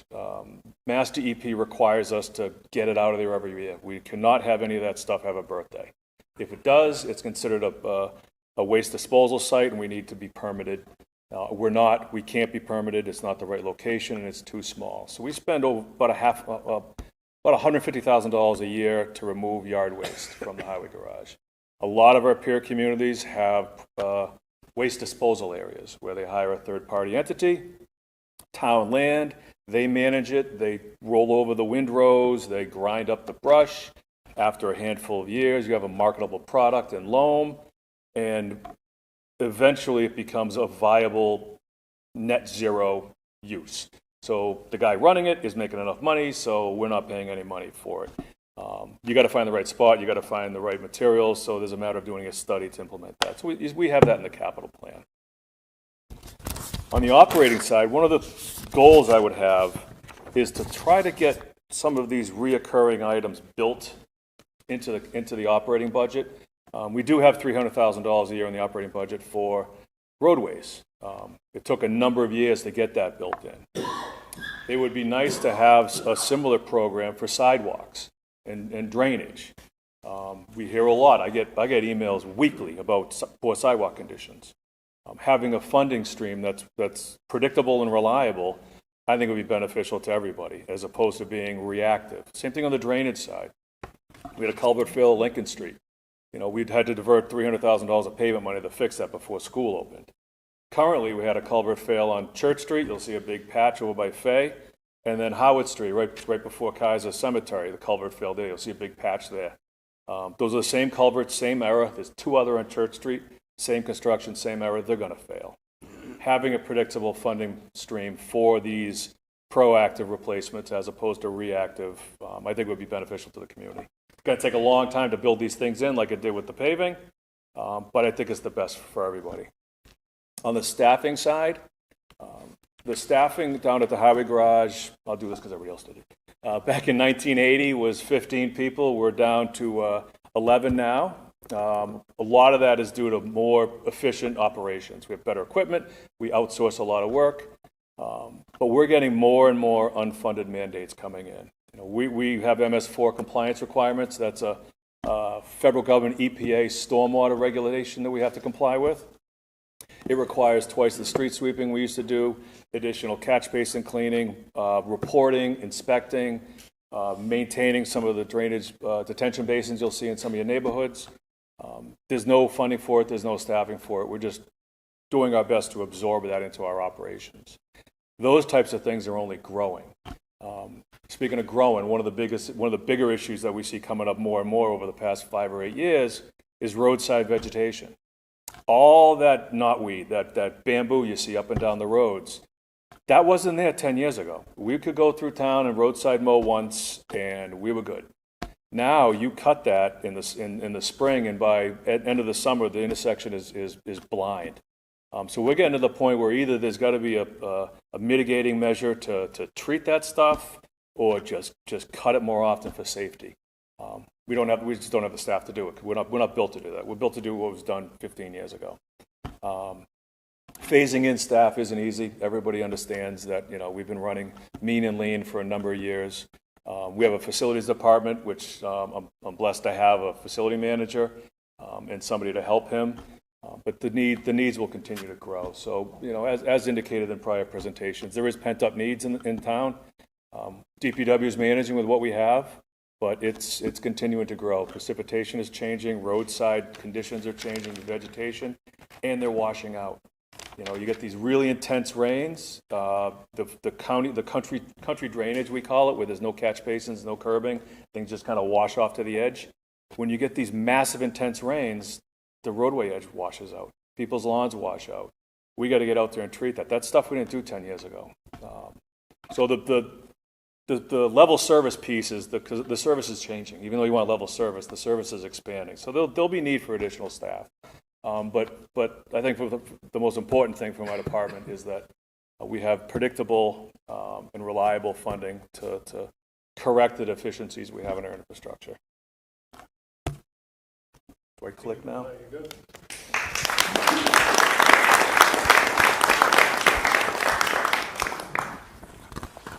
We've thrown a lot of information out there, and I appreciate everyone's attention, but, Greg was at our meeting today. I don't know if you want to talk a little bit about, you haven't met with the school districts and the school committees and so forth. Yeah, so I have not met with the school committees and talked about what our future plans are. I would point people to our budget book that is online. It does talk about 5-year projections, capital expenditures. I think we understand that we are the largest department of the town's budget, and we take that very seriously and understand that a budget increase for the school department has a significant impact on what other departments can do.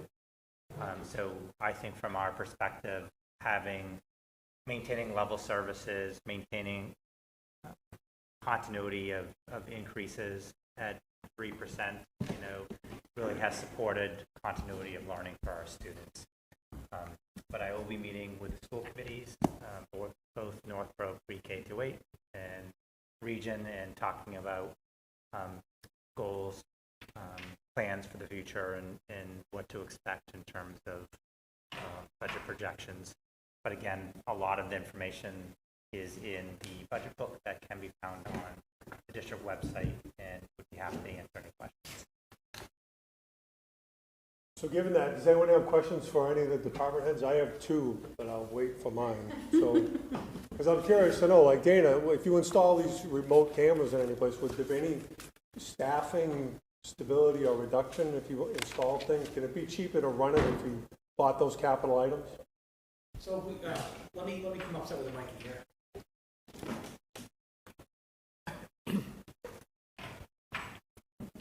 I shouldn't be going first, I apologize. Burning it out there. Yeah, picking on me. Everybody's shy, I don't want to. Yeah. So when it comes to that, all these installations I'd like to do, same amount of staff that we currently have. I have no intentions of having any new staff for any of that. We'd basically be doing the same amount of work that we already do. It's just having better permanent equipment that doesn't break as fast and is much more professional, much more easy to use. It's same level of work. It's just different scenario. So, yeah.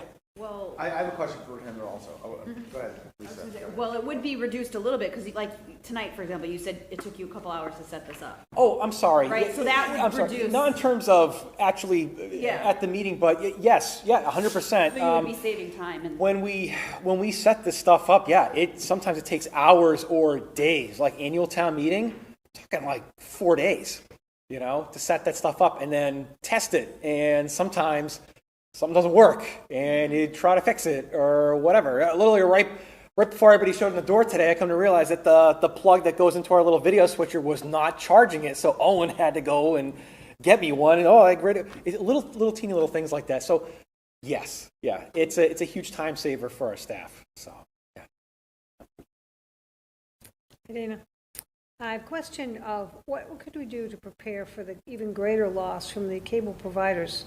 That percentage that we used to get from them that has dropped, and as more and more people are working to move away from it. Yeah. It's not going, those contracts are really not going to be worth much in another 5 years. So, I mean, when our 5-year contract with Verizon is up, are they even going to grant us another one? I sure hope so. Charter in 2033? Don't know. Probably not. Unfortunately, the cable companies, I don't know, to them, they look at us as lost revenue. So for instance, for eons, we've been trying to get internet revenue. God, if we even got 1%, I can make this place look like Hollywood. You know what I mean? It'd be crazy. But honestly, it's me having been through this and been in this business for such a long time, I'm not holding my breath. It's just, I really don't think it's going to happen, And I'm sorry, real quick. Again, I talked to so many other people in this industry, and there's very few of them that are municipalities. Most of them are nonprofits. A lot of them are turning into municipalities, or they're doing the exact same thing. Where I think is it Oxford or Upton? It's one of the two. Where same thing. Just this year, they just started to pull in funds from their general fund because basically everybody else is in the exact same boat right now, where they're at the end of the line, and they have to make some pretty tough decisions. So, Is this something that anybody's gone to the legislature about yet to try to get some inroads there? Oh, yeah, it's been going on forever. And I joke about this, and we all joke. This is not serious, but we all joke when something gets shut down at the State House. We say, "Oh, some cable company lobbyist bought somebody a steak dinner." It's just a joke. But I'm online TV here. But you know what I mean? It's one of those things where I've been doing this for a long time, and I don't see anything legislation happening where they're going to come to save us for this kind of stuff. So, and some places say, "Oh, we'll just try to get grants, or we'll try." Those are one-time revenues that are usually for a specific project or something. It's not going to have anything to do with operational costs. So, in my opinion, and a lot of other people in this industry, I was just talking to Karen, who runs the Westboro station. They're a nonprofit, and same thing. They're saying, "Yep, pretty soon we're just going to have to start getting absorbed into the town for this stuff." So, and honestly, I feel like it's probably one of the best things to do. Not to go on a big rant or anything, but like I said, only a portion of the cable providers are paying for the service, but we provide it to everybody. We work with everybody. So to me, I think it makes perfect sense for us to be absorbed by the town entirely. And we talked about this where, 10 years down the road, when it comes to the point where, here's how much it's in cable, and it starts to go down, and we start subsidizing it to eventually 100% of us is going to be town funded, will we still be the same town department? Are we going to be absorbed into IT? I don't know yet. You're going right into my question, so this is good. So all these different platforms, are you able to get meaningful data on listenership and viewership as to specifically what programming people are at? Yes. Because I will say that we had a town meeting, we filled the place, and that's about 1/4 of our population. Yeah. Of the whole, all the taxpayers fill the auditorium. We consider that a big turnout for town meeting, right? So Yeah. how meaningful is it? And so do we have that kind of information available? We have everything except for, believe it or not, the cable channels. Cable, yeah. Because you'd need Nielsen ratings, and we're non-commercial, you can't do that. But you're able to tap into podcasts, the YouTube streams. You can see the Oh, yeah. unique users. Absolutely. You can see, what app or if they're using it on a phone or that. It's, all the same. It's funny when we're doing any of these live meetings, like we are like right now, when you're doing annual town meeting, there's a little graph. When a contentious item comes up, comes up when it's done, kind of goes back down a little bit. It's funny, to see that kind of stuff in real time. Because what I'm getting at is you have 1/4% of a town that's at town meeting, and then maybe 0.5% of them have any clue as to anything that's in the warrant book when they get there, and they're making all the decisions. And so if we know this podcast it gets more listeners, or this time, well, maybe that's the time that different parts of the town can using metrics to plan out when to provide. Yeah, and get more interest because you end up, and on night 3, whatever warrant article is still not decided is going to be picked by a handful of townies that are still showing up, and there's almost nobody left. Yeah, sure. So I think having meaningful broadcast ability, and not just throw it out on cable TV, because I don't know any of my friends that still have cable. Like I don't know anyone that's cable. Sure. I'm sure someone in this room does, but I don't know any of them. So so it's good that you can actually like come up with really hard data as to what's reaching more people. Yeah. Yeah, exactly. Yeah, except for TV, which is crazy, but yeah, exactly. Yeah, sure. 2 quick questions. One, you're at the high school. Yeah. Is that stable long-term? And that might be a question for you, it might be a question for Greg. We had a meeting not too long ago. Thought was you guys are looking at space, but nothing right at the moment of any kind of long-term plans. Yeah, I think that when we look at the high school, we also look at central office administrative space. So the town of Southborough is currently looking at a project which would impact the central office administrative space in Southborough that we currently have set. So we need to find a place to relocate. We'll need to study that, but some of the study will be, is there space at Algonquin? Is there space in other town buildings? Sure. So it's something we'll look at. I don't think in the near future it's something that... if it happens, it happens, So that's a big unplanned capital expense if we need to. If we have to move, that's a big that's deal. huge. Especially Huge because deal. when the town built Algonquin, the expectation was cable would be located there. And that's a whole complicated thing to unwrap. My other question is actually non-financial. Volunteers, typically cable access going back a number of years, had a lot of an active volunteer base that helped out, not to replace staff, but often can do sporting events and things like that. Sure. Has that dwindled away, or is that there's build that up? there's some mixed stuff with that. Again, I've been in this industry for a super long time. I worked at many different stations. In my time of doing classes and outreach and all kinds of stuff, your return on investment for volunteers is incredibly low, especially now. It's different between adults and kids. Kids are usually more into it. They're more active. They think it's fun. You get two types. You get usually the people who get it and they're really into it, and then you get kids who realize, oh well, this is more professional broadcast. I want to be a YouTuber, but parents have been incredibly helpful and successful when it comes to things like sports events and things like that. They're very reliable. It gets them into the games for free, whatever. But quite often when I do any kind of outreach for classes, 101, that kind of stuff, they show up and then they disappear. So it's like I said, your internal investment's pretty low with that stuff, unfortunately. So, yeah, sure. Yeah, just one question. For the equipment upgrades at locations like the high school, is there an expectation that, obviously it's regional high school, so there'd be some cost sharing between Northborough and Southborough, right? The cost for that wouldn't all be on Northborough? Well, So I can speak to that. So currently, we do not charge rental for the space that's used by Northborough Cable. It's not something we're looking to do, but that is something technically that should be, we should be renting the space, because it's not just the town of Northborough space, it's also Southborough. Okay. And then, obviously it all rolls up to one budget, but for upgrades, say, for the library or for different school buildings, is there any level of expectation that those different departments would flex or make room in their budget for some or all of those equipment upgrades? Some, like I've talked to Jen a little bit about this. We talked about this project, where the money's going to come from. So we're still kind of talking about that. We're talking about potentially a grant or some other. Yeah. Thumbs up on the grants. Yeah. Okay. Yeah. So but there might be some talk on that. So. And we might be talking about that in an upcoming select board meeting.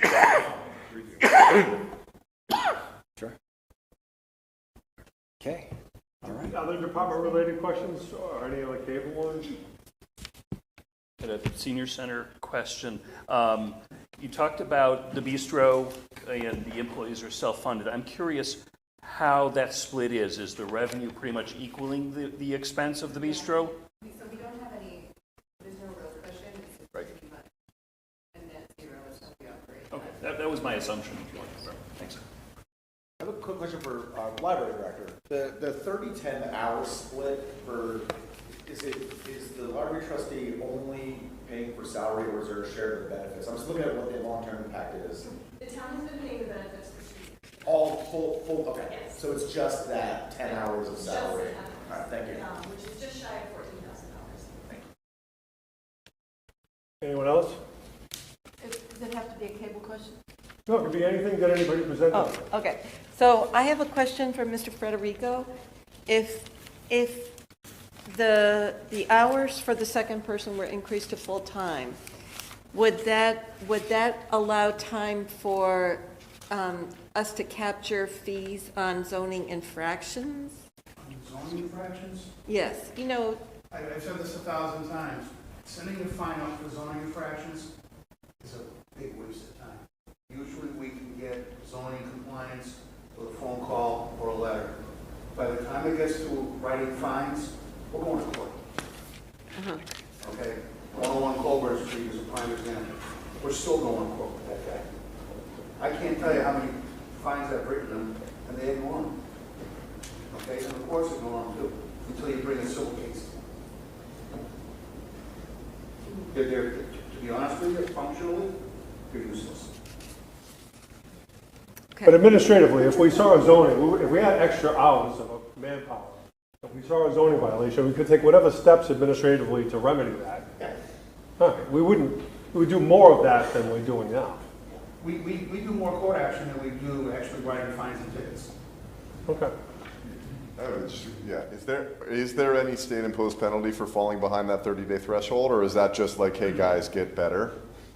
What's that? For the permit issuance? Right, so the permit issuance, I submit, 30 days go by, I can start doing whatever I'm doing. The state finds out that you are in excess of that over a certain period of time. Is there impact to... I've not heard of any...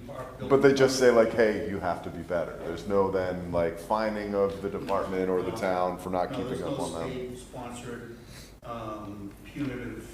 I'm sure there are plenty of people in the community who would be wondering, if we add the person, how many days turnaround do you think you could get to? I'd like to get it done in 2 weeks.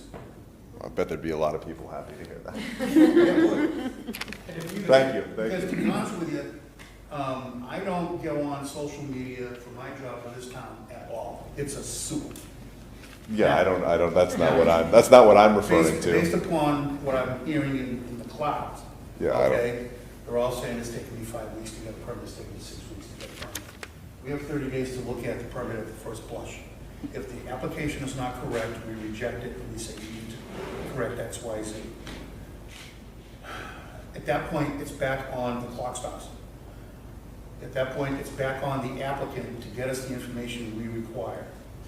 Okay? Yeah, so I guess, are you differentiating between first review and final, like, permission allowance, or are you? First review. First review. That's what I was trying to figure out too. If we were in some penalty area with not I getting mean, through that. fortunately, you know, I've got people in my admins, they will let me know with a list of items that are coming up on 30 days, and I'll put them straight to the top of Yeah, the okay. list. You know, because, you know, people will start, if, I've only had one person start work without the 30-day review. And he still has to conform to the building code. Sure. So Sure, when he started, and there was a bunch of problems with it, this is an HVAC system, he had to tear it out and do it again. Yeah. Yeah, I don't think people So are it didn't go- it didn't go incentivized to himself have any you favors take by quite so starting long. to work. Yeah. I Well, get if it. you get to day 31, Yeah. right, the homeowner or whoever with the permit, they could just go right to the state Board of Appeals, and then that would remove the town from their town's jurisdiction for that, the life of that permit, right? No. It does not? That's No, the incorrect? Board of Appeals is not gonna do that. The Board of Appeals is gonna probably give me a call and say, or somebody from PBRS is probably gonna say, you've got us a couple of 30-day issues. Okay. You know, what are you doing to keep up with it? Okay, because that is one way they can get to that board, right, is more than 30 days with no action. To do what? To go to the State Board of Appeals. And That's have- one of the, And have them do what? I'm not understanding. have a hearing. I mean, I think I'm About issuing the permit? Yeah, yeah. That's not what I was. The Board of Appeals can do Concerned anything they about. want. Yeah. All right, just one second. The BBRS is the group that you would go to if you had the complaint. But what Bob is saying, if you go 30 days, he doesn't take any action, and it's all complete, that person can just start building. He doesn't even need to go to Boston. Yeah. But if he goes to Boston, they're gonna call Bob and say, hey, this guy's complaining. And they'll call me as well. And I'll state this with the system that we have in place, and we just instituted this because this has happened. And I don't want to spend a lot of time on this, but from a process system standpoint, we had the contractor telling the homeowners a story, something's happening with the building permit, that wasn't happening. So now in the system, when we email the contractor, that same email goes to the homeowner. So it's a requirement now that the homeowner has to give their information, or the contractor has to give the homeowner's email. So we can email both at the same time, so they don't get to tell the story, I haven't heard from the building department, because they're gonna get the email, I heard from the building department. So I've investigated probably 5 or 6 of those scenarios since I've been here, and that was our solve. So I don't wanna belabor that, but if anybody wants Bob and I to go to a meeting and talk about it at length, we will be happy to. But I have the chief, one question, ISO, what happens to us as residents if that ISO rating gets to higher than 3 If our ISO rating is not maintained at 3.3Y, your insurance rates go up. what insurance? My homeowner's insurance? Your homeowner's insurance rates go up. All right, What is so- ISO? Insurance Service Organization. Go ahead, do it again. It's the insurance service organization. What they do is they come out and they rate the fire department, they rate the dispatch center, they rate our water system, so DPW gets involved in it. They rate buildings, and there's all these things that get rated, and then they come up with a rating for your fire safety rating for your community. The highest you can get is 1. So you'll see, if you ever see a Los Angeles Fire Department truck that says Class 1 department, that's what it is. They're a Class 1 ISO department. There's not many of them. There's not many Class 3s. We're a 3.3Y. Once you start getting higher and higher, when you get 3, 4, once you get a 4, 5, 6, 7, 8, 9, your rates start to go up. And the reason why I bring this up, I came from a community that had volunteer fire department, they're awesome. Everybody around Grafton shows up with many, many trucks and many, many people. But my ISO rating's higher. We pay more in insurance because we don't have a full-time. It has to do with the number of people have. It looks at training. It looks at your water system, like how many hydrants do you have, and what's your, not just how many hydrants, but what's your flows. There's so much information that's looked at. Your communication system. Do you have a backup system? Are you current, or is your system outdated? So You have generators at all your transmission sites, and are they all monitored? It's amazing the stuff they looked at. And how can you reduce that? We're doing this to help you save money. Is there a way to reduce that number to 3.3Y? Is there a way? Is there a way to get to 2.2Y? When I was in New Hampshire, I got my department to a 2.2Y. Okay. Not easy. It takes money, and it takes equipment, it takes people. So go ahead. I think this is an interesting metric to have a discussion about, and especially at town meeting when you're selling a fire station. I guess the other metric I'd like to understand and know better, and I don't need an answer tonight, is exactly what would happen to a resident's insurance. What percentage would it probably increase? And I'm not asking for an answer now, but maybe it's something we can look into. And that would be hard to tell you, but I can tell you, in a previous department, I had people call me and say, I can't get insurance because I don't live in your water district, and my insurance company dropped me. What am I supposed to do? And I'm like, I don't know what to tell you. Here's the dry hydrants we have. Here's the, we have a lot of stagnant hydrants. We look at dry hydrants. We look at water sources. We look at pools. If there's a pool in there, we'll count that as if we need to. But I had people call me that were losing their house. Their insurance company would no longer protect them because in that region, it was a 10. So different parts of town can be rated differently too. We're at 3.3Y across the town. I'd just like to have a better understanding. Yeah, there has to You be talk there about has to be station some response. kind of connective Response tissue. metrics are a big part. How fast we get there, how long it takes us to get there. That's all part of the rating as well. Okay, thank you. All right, can we move, you want to move on to the meat and potatoes of this? Yep. Oh, yes. Go ahead. I have one more question about it. I hear an awful lot about maintenance, right? The carpeting here, what's going on at the senior center, what's going on at the police, everybody's maintenance at town hall. So we're all sorely behind maintaining these things. So is it the facilities manager's job now to be putting another type of a 5-year plan together that says, okay, here's a new building come in, 5 years, we're supposed to replace the carpeting, we're supposed to paint the walls or something like that, that works in the same idea as your vehicle replacement and your equipment replacement? Because it's also necessary to do, but it hasn't been done in so long, and the cost of when you don't maintain is so much greater than when you do. Who would be in charge of that? And who would start on that? Through Sean. So, this fiscal year was the first year that we had a facilities section under the capital improvement plan. We've always had DPW, police, fire, schools, administration. This year is the first year we had facilities. We included in FY26 library carpet replacement, senior center room divider, for example. We're building up the operating budget in the facilities. It's a process, like we've indicated, like Ally was talking about, building up into the general fund. Some of these smaller, less than capital, but more than a vacuum cleaner type things. To shampoo all the carpets here could be $15,000, $20,000. Senior center could be $10,000 to do all the upholstery. Right. We're building that into our operating budget so we can have a cycle. Power wash the building this year, next year do the upholstery. So when there's $15,000 or $20,000 rolling in the operating budget, things like this stain can be addressed throughout the building. So yes, we are in the process of building that in. And so do you think that, where it may have come under Ally's budget for her things, or anybody else's in the buildings that need it, right now, do you all have that in your departments that would allow you to have certain amount of money that's in maintenance? No. Nobody has So that. the way the facilities department has broken out the budgets from the building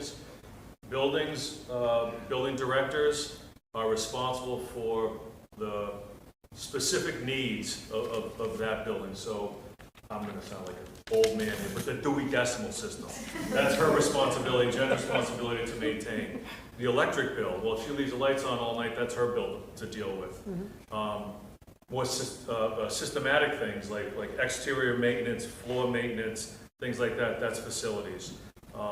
Cyclical replacement of furniture, that's facilities. If it's, replacing the cards in the Dewey Decimal System, that's her. So the senior center, the security system, that's us. The roof is us.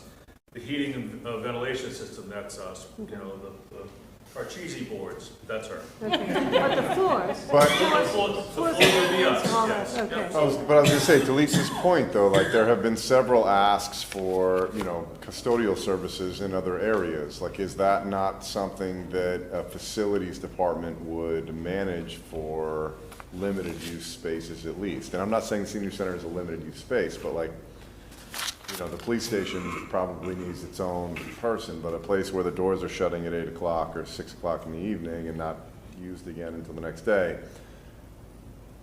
Because each one having its own is a lot different than a team being able to span out across. Yeah, so we don't have individual custodial services for facilities, for each facility. We have a cleaning company.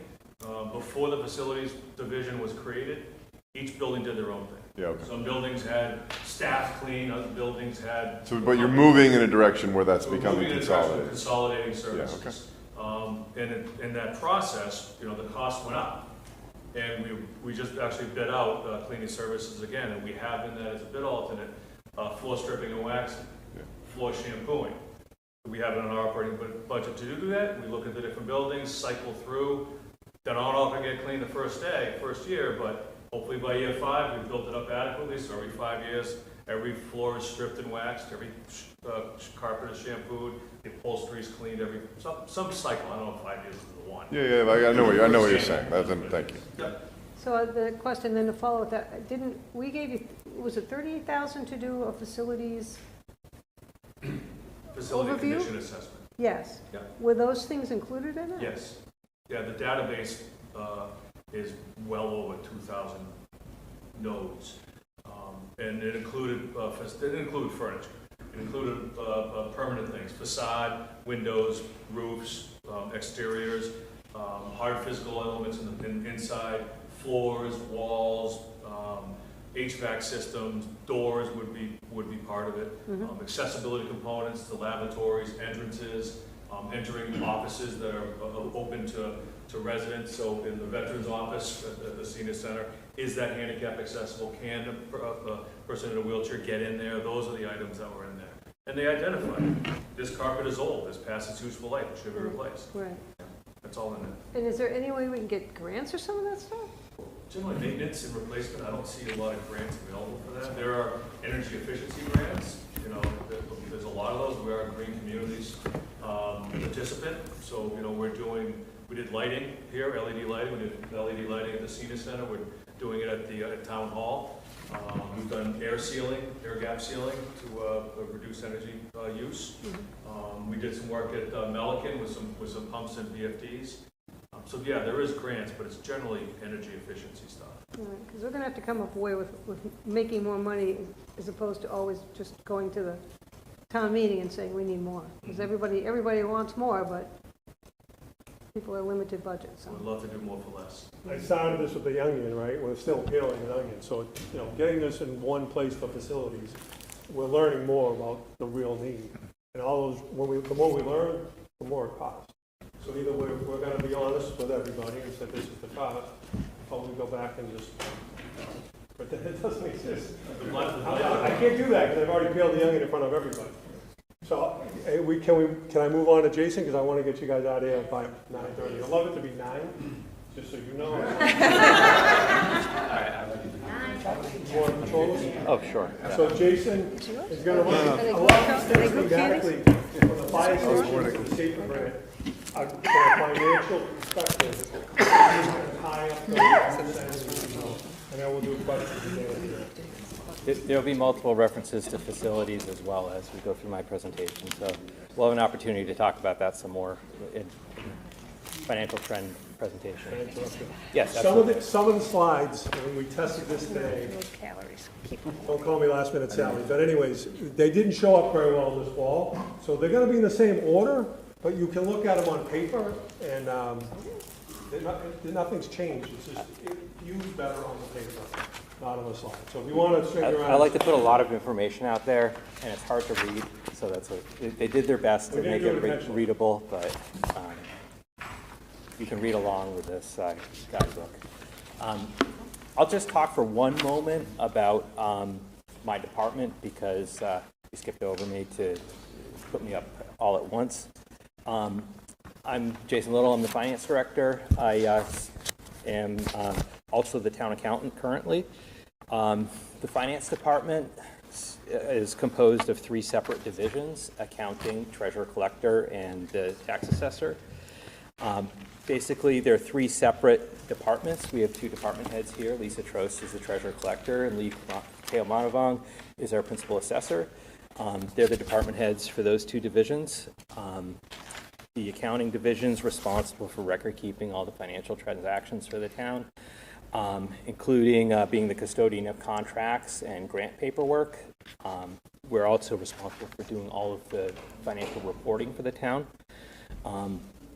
In addition to that, when we're working through our processes of paying bills and so forth, I should mention we handle the accounts payable through the accounting office.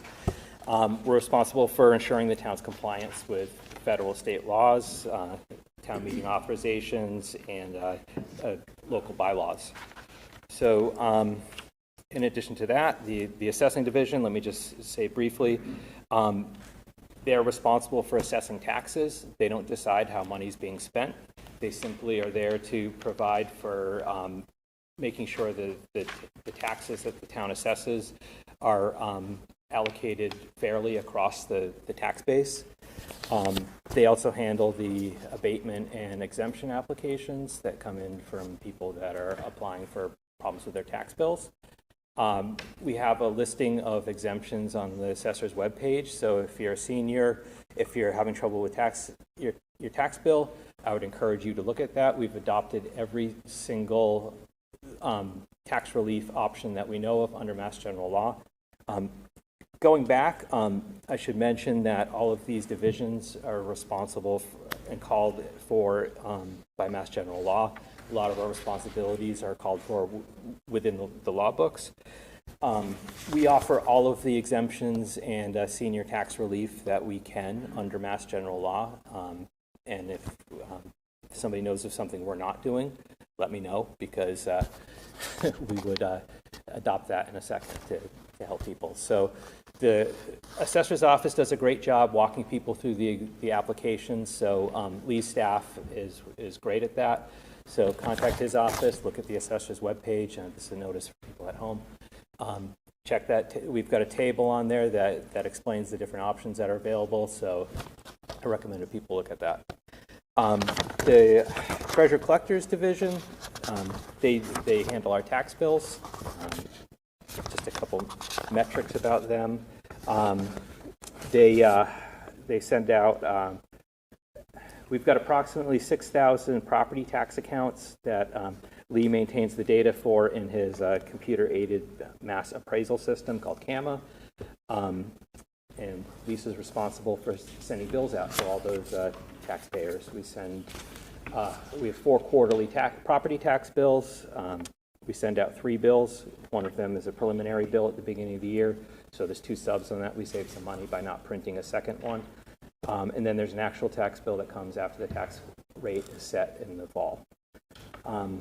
So again, I'll end here with saying I give Lisa credit. We've got over 99% collection rate for our property taxes, and that's increasingly important in this financial environment. Taxes make up they fund about 80% of our revenue. So it's ultimately important that our taxes are solid and they are collected. All right, so everybody had a chance to ask questions about departments. I'm going to move ahead to the next part of the program. If anybody has any questions, I'm happy to answer them about the department. All right, I'm moving along. You gotta speak up. All right, I'm going to do my best to speak up. All right, so the last time we did a financial trend monitoring presentation was December of 2022, and it wasn't me up here speaking about it. So that's another difference about this process this year. I'm going to go through some financial trend monitoring system look back data. What the financial trend monitoring system does is it's a look back to try to identify troubling or risks to your financial condition based on historical data. Tonight, I'm going to focus more on the 5-year projections in the future. Typically, through the 10-year look back, there's about 14 indicators that we look at, different financial measures. I've produced 5 for tonight, and then we'll move along to the projections. So again, it's important to note where we were with these 2 programs back in 22. In December 22, that was following the FY23 tax rate being set. In financial circles, when the tax rate is set, that's basically looked at on a municipal basis as when your budget's final. So there can be changes up to that point if the legislative body town meeting here would choose to meet again. But once the tax rate's set, it's basically from a financial basis looked at as the budget is final. So in 2022, in December, the tax rate had been set, and then that was before the FY24 budget had begun. So currently now, in August 2024, it's obviously prior to the FY25 tax rate being set. It's prior to the books being closed for FY24. Although we're past June 30th, we're into the new year in FY25, but the books haven't been closed yet. And it's prior to the FY26 budget being considered. So again, I would recommend coming back later in the fall after our books are closed, looking at the look back data again, maybe just putting it on the webpage or something like that so we don't have to sit here for hours, or maybe we just deal with that. But anyway, we'll have much more reliable data, and it'll be much more helpful to wait till the books are closed and then coming back later in the fall. So this is one of the first ones. We talked a lot about taxes, but this is one of the look back financial trend data measures. The top table up there is the net property tax revenues in nominal dollars. There's an asterisk in 2024 because it's the year isn't closed yet, but we're pretty sure that that's what our revenues are going to be. It says, if you can't read it, $57.96 million. And then the bottom table reflects the property tax revenues being adjusted for inflation using the CPI, going back to 2014, the first bar in the chart, dollars. So the warning trend here, or the trend here to look at is, are your taxes falling with respect to inflation? And that would be a warning sign that maybe your tax base is eroding or something to that effect. So under the ICMA guidance, and I should step back, the 10-year look back is derived from ICMA, International City Managers Association guidance. They don't tell you exactly how to do these measures, but we've been doing these measures in a similar way for multiple years, and this was prepared in the same manner. And again, the warning sign here is that's relatively level. It's grown in 2014 numbers. It's grown from $39 million up to $44 million. And again, those aren't actual today's dollars. This is inflation adjusted back to 2014 dollars to compare. And it's consistent. The tax revenue's grown. And I think a big reasoning behind that would be we rely on it more and more as state aid declines in the town budget. But anyway, we'll move on to the next one. This one also involves taxes. This is our uncollected property taxes at the end of the year. So basically, it's just two ways of looking at the same thing. They're just inverses of each other.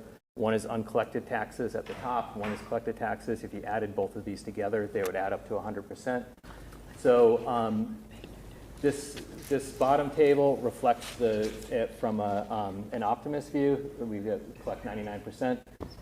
Above makes it look extreme, like what happened in 2020. Well, that was the COVID year where there was tax relief pushed by the state. So we ended up collecting the taxes the year later.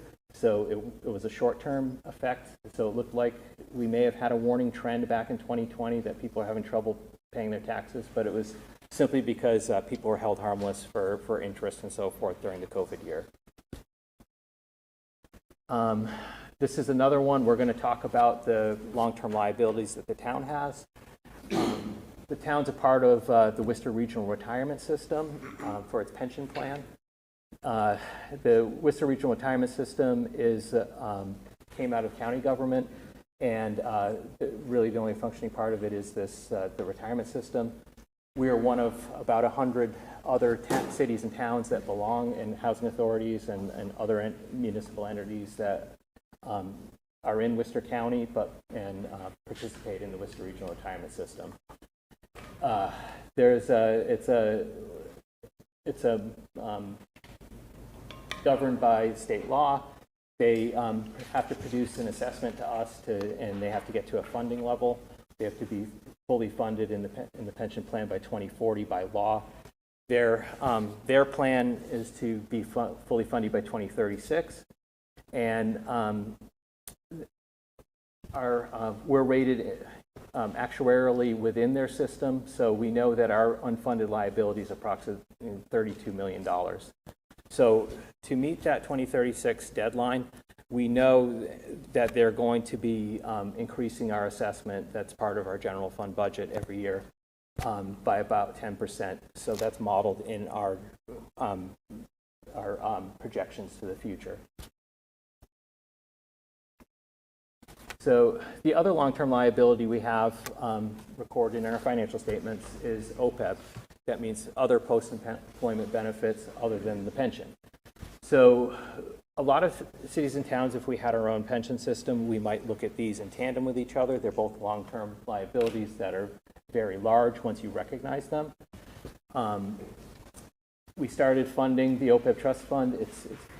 It looks like it's a very low 13.84%, but we've only been at it since 2015, and we took 2 years off during the pandemic.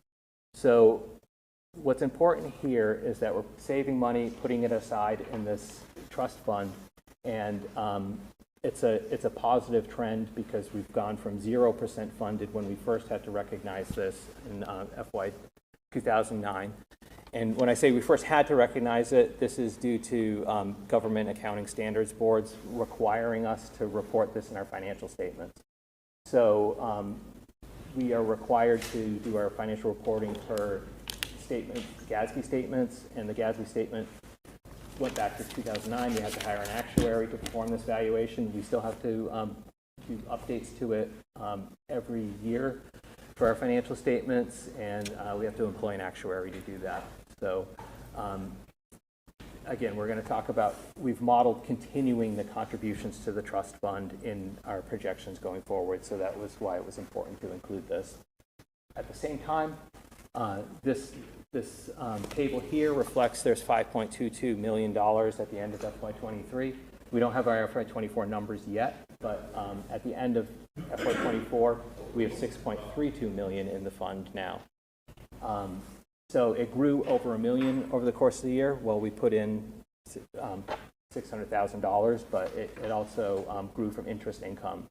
These funds are managed by the PRIM board, which is the state's money managers that manage the state's pension funds. And I believe they allow cities and towns to put their OPEB trust funds with the PRIT fund for lower amounts, but we had to put up a sizable amount at the beginning, and the contributions we've made have been not insignificant. The towns, of the $6.32 million, $2.42 million is investment income, and $3.9 million is the town contributions. And so the 6.32, I should mention as well, does not reflect $600,000 that we just transferred from the FY25 budget that was approved at town meeting this year.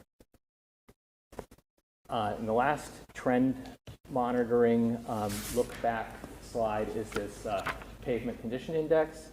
I'm not going to talk a lot about it, but this is part of our financing plan for the capital improvement plan. There's money in the DPW budget funding these improvements in Chapter 90.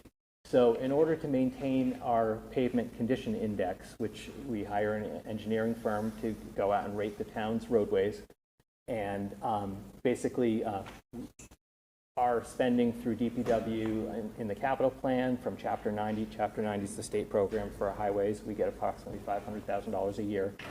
So within the capital improvement plan and the DPW's operating budget, the gap to the 1.1 million is made up there. with about $600,000.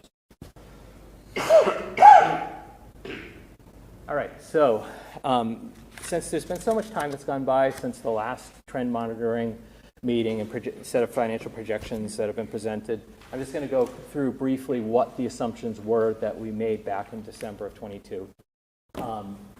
We were, and again, this is going back to the FY24 budget development.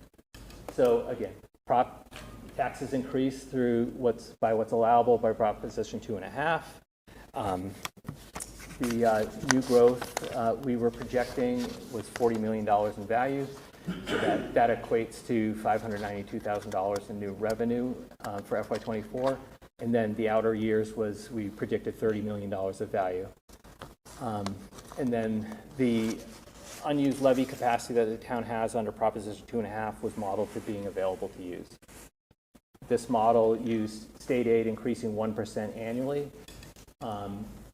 Motor vehicle, other local receipts were projected to increase 2.5% per year from 24 to 28. And then there's some other comments here. We're going to continue investing in the capital improvement plan. So further, on the expense side, and for the FY24 budget, the projections were that OPEB was going to be continued to be funded. We had some debt service for major capital projects included in this budget presentation. We were using $25 million borrowed for 20 years. For the fire station, that has since been revised upwards. Proctor Roof for $1.7 million. As you may know, that was funded from ARPA funds, so we do not need to include that in the capital plan or borrow for that. There's a fire engine for $900,000, a DPW tight tank that I think the price increased to $475,000. Those are baked into our debt numbers now because those were approved as debt authorizations. The Algonquin Regional High School complex was included here. That's since been approved, and that's included in our projections going forward. And then the PZ feasibility was factored into this, and as you know, it was approved at this past year's town meeting for $900,000 with an anticipated MSBA component of 50% is what we've modeled in our models. The key budgets, the Northborough K-8 schools, the Algonquin assessments, and general government were projected to go up 3.5% annually in this model. And let me just skip ahead to my notes.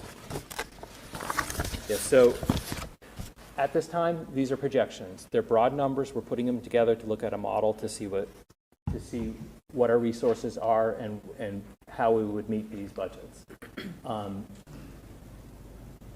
At the time, I remember there was a lot of discussion over the school committee had voted a budget that was already higher than this. There was a coming together with these rates. What the town's, the K-8's budget was actually 5% this year. The town's was 4%, and Algonquin's was 4.6%. So these are just numbers. We're putting them together to see what they are. They may come out to be more. There's policy decisions to be made throughout the budget process. So I added this note here.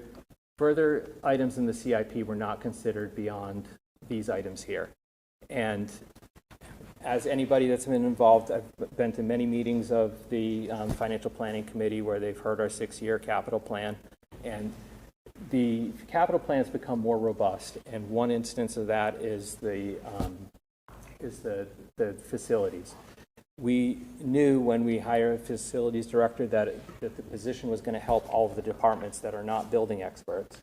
But the other side of that was we knew that a lot of pent-up need and unmet maintenance costs were going to be unearthed, and then those have since been entered into the capital plan this year. So I just put that there highlighted because there's going to be a consideration for the capital plan being considerably higher in the future and in the projections that I'm going to be showing in a second. Okay, so again, this is basically the budget model. The education is inflated to 3.5% here. The town government budget's inflated by 3.5%. the debt we know about, and then debt was modeled for the fire station starting in 2025.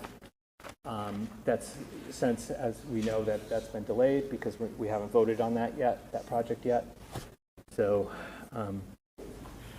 again, and how do we meet that? We had unused levy capacity, and that's being drawn down through this process through FY28.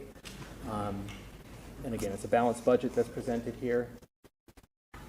This was the tax increase projections at the time. So this is entirely from the presentation from 2022. There was a prediction that tax bills were going to increase $582 a year on average from 2024 to 2028. So that was highlighted at that meeting, and that was using the 3.5% projections for the town, school, and Algonquin budgets. Okay, so what assumptions are we using now? We're still continuing to increase taxes by the Proposition 2.5 increases. We're now budgeting new growth at $30 million in value from 25 to 2030, not too different from what we had done before.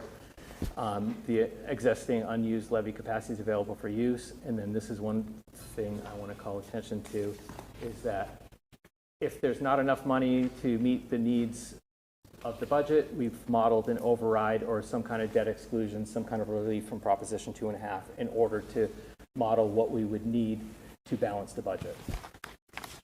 State aid increases 1% annually. That's consistent with how we've done it in the past. Motor vehicle other local receipts were projected to increase approximately 2% per year from 26 to 2030. This model here assumes that we will have free cash of at least $2.875 million available for the capital improvement plan and the operating budget. And we've adhered to the financial policies by maintaining our financial reserves, and we're continuing to invest in the capital improvement plan. So again, the estimation of using $2.875 million, is that a good estimate? Is it not? This is the line where $2.875 million is on our historic look back to way back to 1990 for our certified free cash.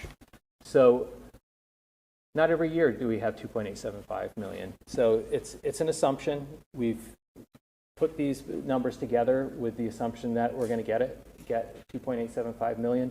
We haven't closed the books yet. The way free cash works is that after July 1st, we don't have any free cash anymore. We need to apply to the state to get it recertified. I need to close the books and do that paperwork. We know, based on the votes that were taken at town meeting last year, we had $3.5 million certified. Then what was left of that was 770. So we're starting with 770, and then we're going to add the returns from this year, unspent appropriations from the budget, and revenue that comes in above budget. And again, the books aren't closed yet. We don't have a final number on that, but most likely it will be positive, and most likely we'll be approaching the 2.875 we need. And again, $30 million of an estimate for new growth. There's been some years in the past where we've had a ton of new growth, well beyond $30 million, going back to this look back. How likely is it that we'll get $30 million? Well, I think it's pretty likely that we will for 2025, depending on decisions and plans that are made for development in town. It could go down in the future. So we'd have to adjust the model accordingly as we go forward. So continuing on these budget assumptions, we're going to continue funding OPEB at $600,000 in this model. The debt service for major projects is included. We've updated the fire station construction project debt. We've extended it to 30 years to just model what that looks like to provide a lower amount for tax impact. Peasley School feasibilities modeled in the debt numbers. The Algonquin complex is included now. Nothing's included for the construction debt because that's assumed to be for Peasley School's construction project. That's assumed to be approved in 2030, and it's outside of the years looked forward in this model. Same thing for the town hall project debt. There was a town hall project in the capital plan. It was really just an estimate pulled out of the air for what it would cost. It sounds like as we've gone through the process of the feasibility study with town hall, it's going to be much more than what we had in the capital plan. And it's also likely that this isn't going to be tackled until after the Peasley construction.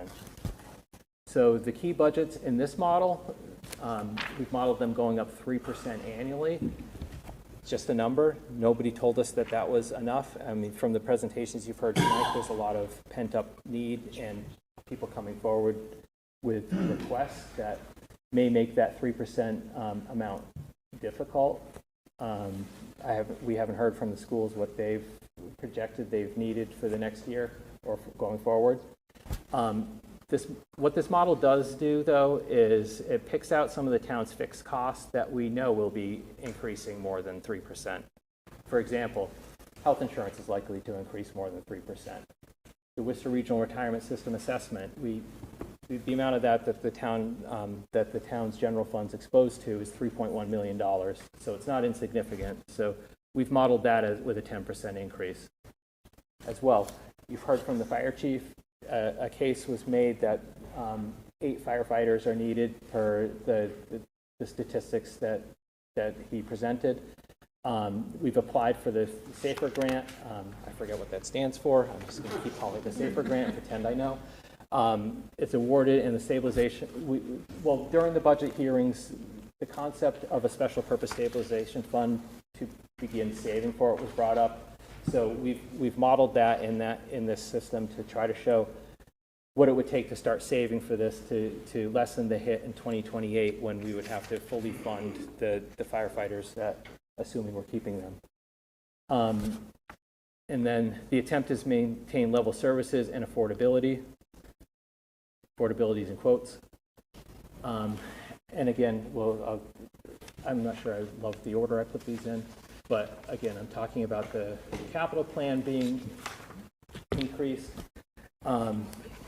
We've modeled $2 million of free cash being used toward the capital plan every year. That's typically one of the funding sources for pay-as-you-go capital is free cash. Over the past number of years, going back 10 years or so, it's averaged about $1.5 million has been used toward the capital plan. Since we've just modeled $2 million being used toward it. So again, these are the numbers from the 6 years total that the Financial Planning Committee evaluated during their budget hearings this year leading up to town meeting.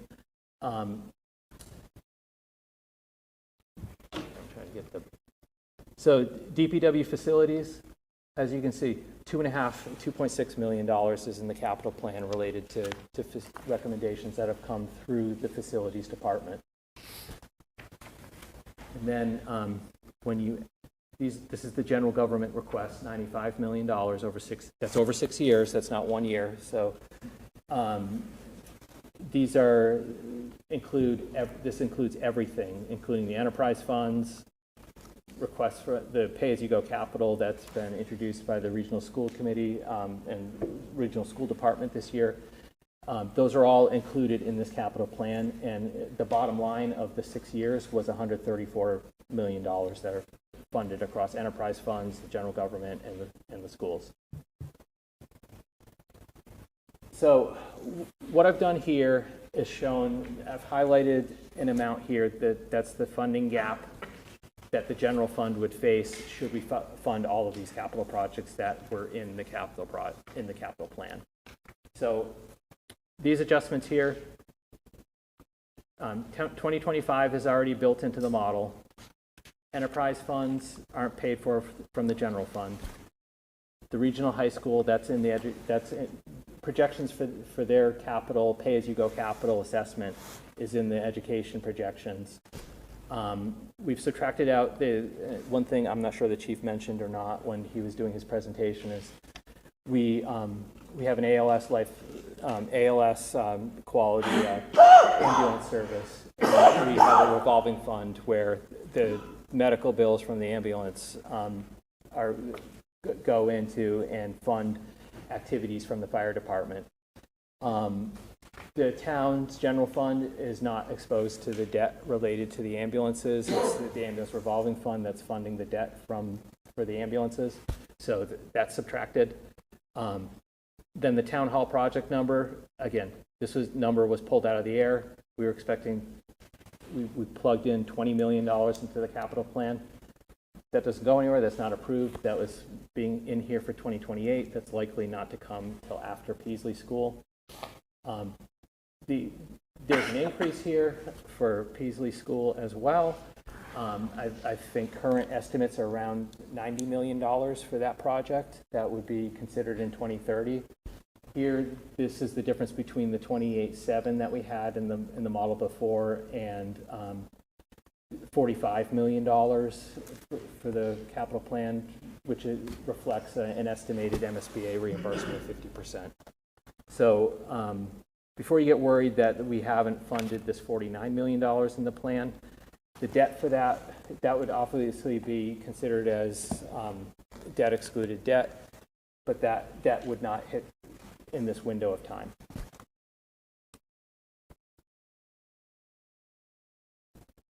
So affordability, again, just one quick mention to that. We've taken a look at where our tax bills fall relative to the state and relative to our other surrounding communities. And it's very hard to read, I understand that, but what this kind of shows is where Northborough's ranking falls for the prior years. This is 2024, going back in time. And it shows what our rank is relative to the rest of the state. And likewise, these are our neighbors, and that's where they've fallen relative to the rest of the state. So there's 351 cities and towns in the state, and Northborough's tax bill was in the 60s, which means it had the 60th highest tax bill in the state. Back here in 2020, it was in the 50s, which means higher relative to everybody else. And here shows a trend of decreasing relative to neighbors and the rest of the state. This was just updated today for FY24. The town's tax bills dropped to 74th of the state. So does that mean that we're getting more efficient and just doing better with taxes, or does it mean there's pent-up needs that have built up? That's a policy decision to make as we go forward. But generally, if we compare ourselves to our neighbors, our tax bill is significantly less than Westboro and Southboro. It has been for the past 10 years. It likely will continue to be for some time. Some of our neighbors, it looks as though they may have some pent-up needs. This line at the bottom is Shrewsbury, who we're often compared to. Looks like their debt exclusions and projects that they've done are moving theirs upwards, closer to us and the rest of the state. The other measure for affordability we looked at was we can only get so much data from DOR and so forth, but we looked at the per capita income for Northborough residents and our neighbors' residents relative to the tax bill. And what's interesting, Southborough has one of the highest tax bills, but they also seem to have the lowest tax effort at 10%. And Westboro is the second highest from that list, and they have the highest amount of tax effort. So again, I don't want to spend a lot of time on this. This is a very just snapshot of a point in time looking at where our tax bills fall relative to the demographics in town in Northborough. All right, so let's get into the projections. Again, this is the education. All of the assumptions are rolled forward here. Town departments, as I mentioned, Algonquin introduced the concept of a pay-as-you-go capital.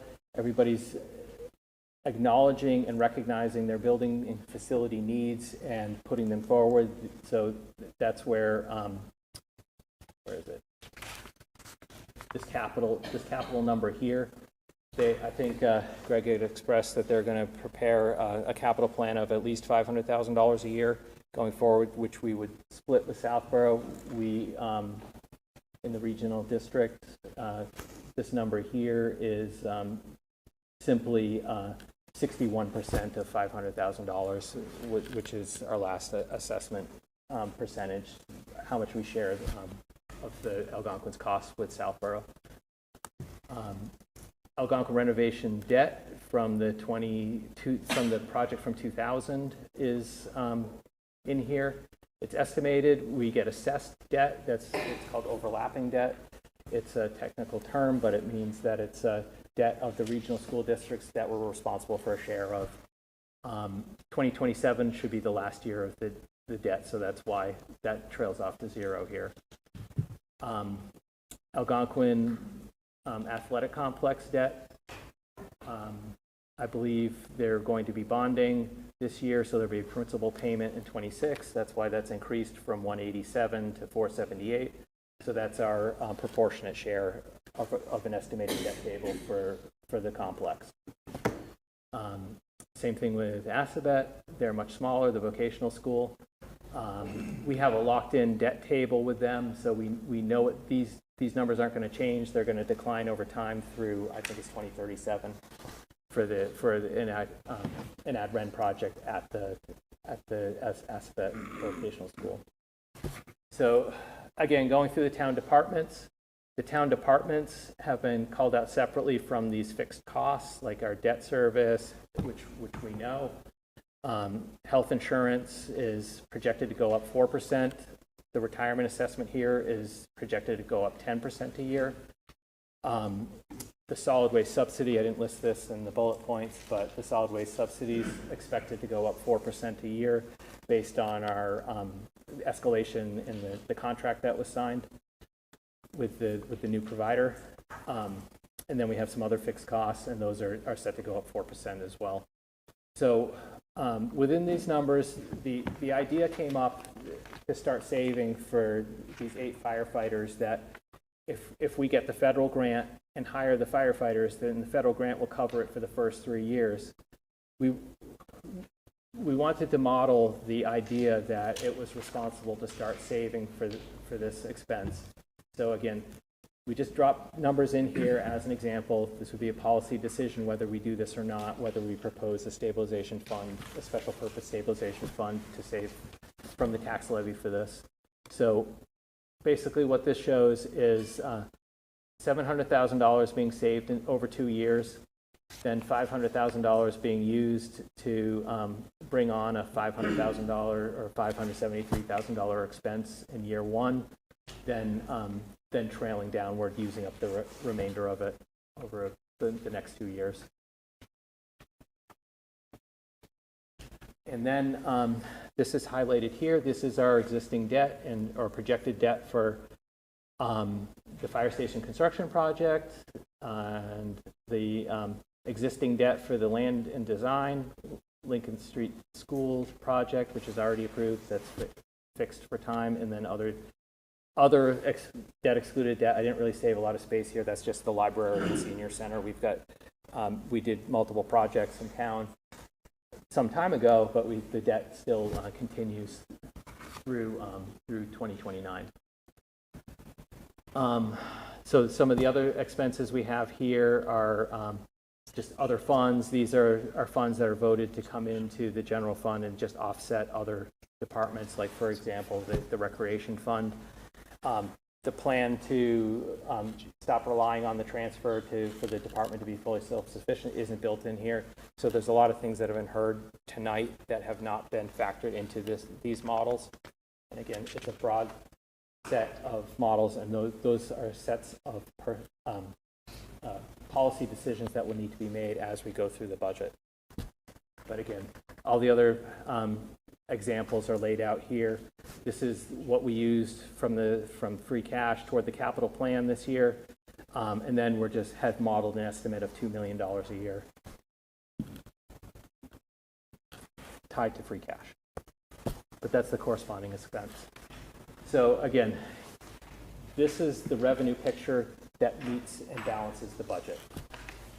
Again, we're starting from 2025, where we have unused levy capacity of $2.1 million.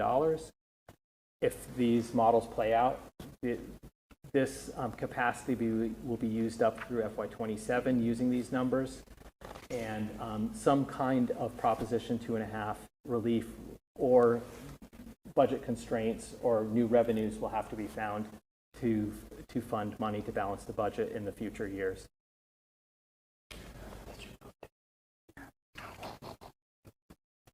And so what does that look like? Obviously, Proposition 2.5 relief involves taxes being raised. This is the update of the projections, and I'll just call your attention here. I'm going to give away my secrets. This is what how I, off the top of my head, if somebody asks me what the tax impact for something is, it's literally $45,000 in that range, somewhere between $45,000 and $50,000 amounts to 1 cent in the tax rate. If you have an average single-family home valued at $655,000, $691,000, that's what we're projecting it to be in 2025. That's 1 cent in the tax rate, $6.56. So every time the town spends or finds if the town spends $45,000, that the impact would be $7. So if we find $45,000 of additional revenue, then we can relieve taxpayers of $7. And then the other quick thing to think about or consider is values per cent. If we court a business to come to town that has value and sets up shop on an undeveloped parcel, they increase the value $30 million, that would amount to 10 cents in the tax rate. They would shift the burden across a greater pool of tax base, and the taxes would go down. The tax rate would go down as a result. So the impact to the individual taxpayer would be, if there was a $30 million project that came to town, that would amount to 10 cents, and so that would be about $70 of tax impact. All right, so again, among the presentation that shows that the average tax bill is probably going to be $9,531 in 2025, you can really break that down by all of the elements of the budget and see what each individual tax bill is paying for. For example, of the $9,531, $6,735 is related to the school budget.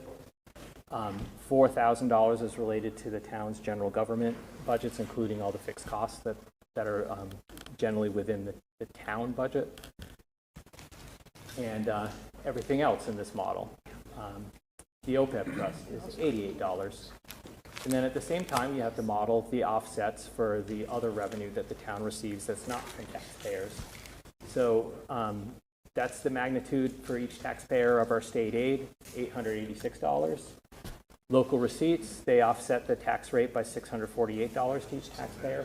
So as you go along, you can kind of see the impact. And I prepared it this way because there was a lot of discussion during the budget hearings that people wanted to hear what the taxpayer impact was to individual taxpayers. So again, these are projections, but these numbers are out here so people can kind of see an order of magnitude. And again, so what does that model look like?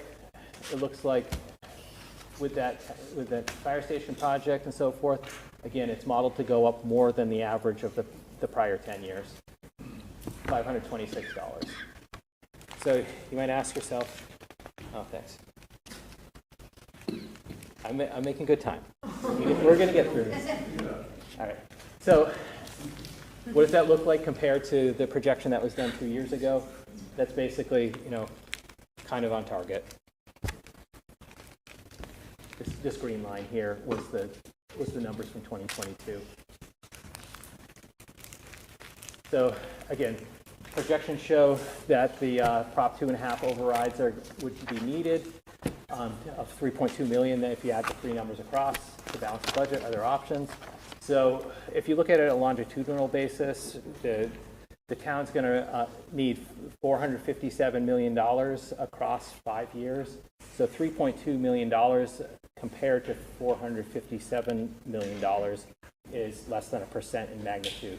So could budgets be constrained less than 3%? Maybe. But for order of magnitude for the 5 years, the town departments total $83.2 million across 5 years if you estimate 3% increases.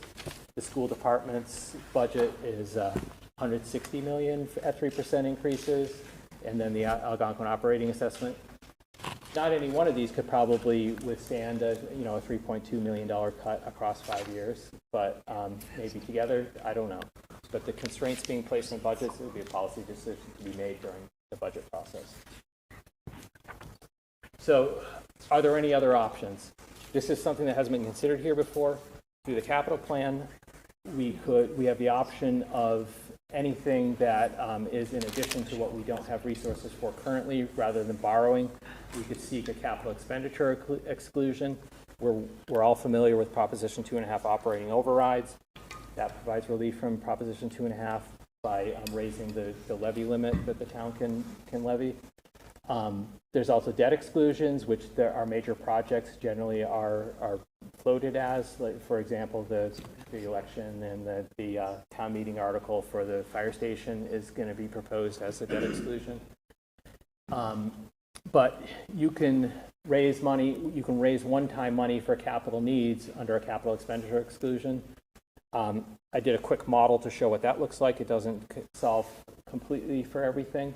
But again, the original model assumed we would be borrowing for the balance of capital projects over a period of time for the continuing years outside of the years that they're proposed.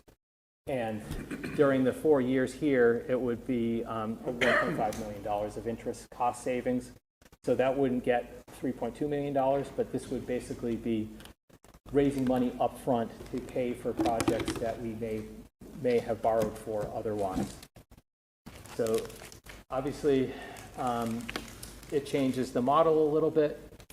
Doesn't get us all the way out of the woods with the way these projections have worked, but it would probably wouldn't seek an override for $40,000. That's a function of rounding, or $35,000 could be found easily with this. In comparison to that, that's $35,000 or so.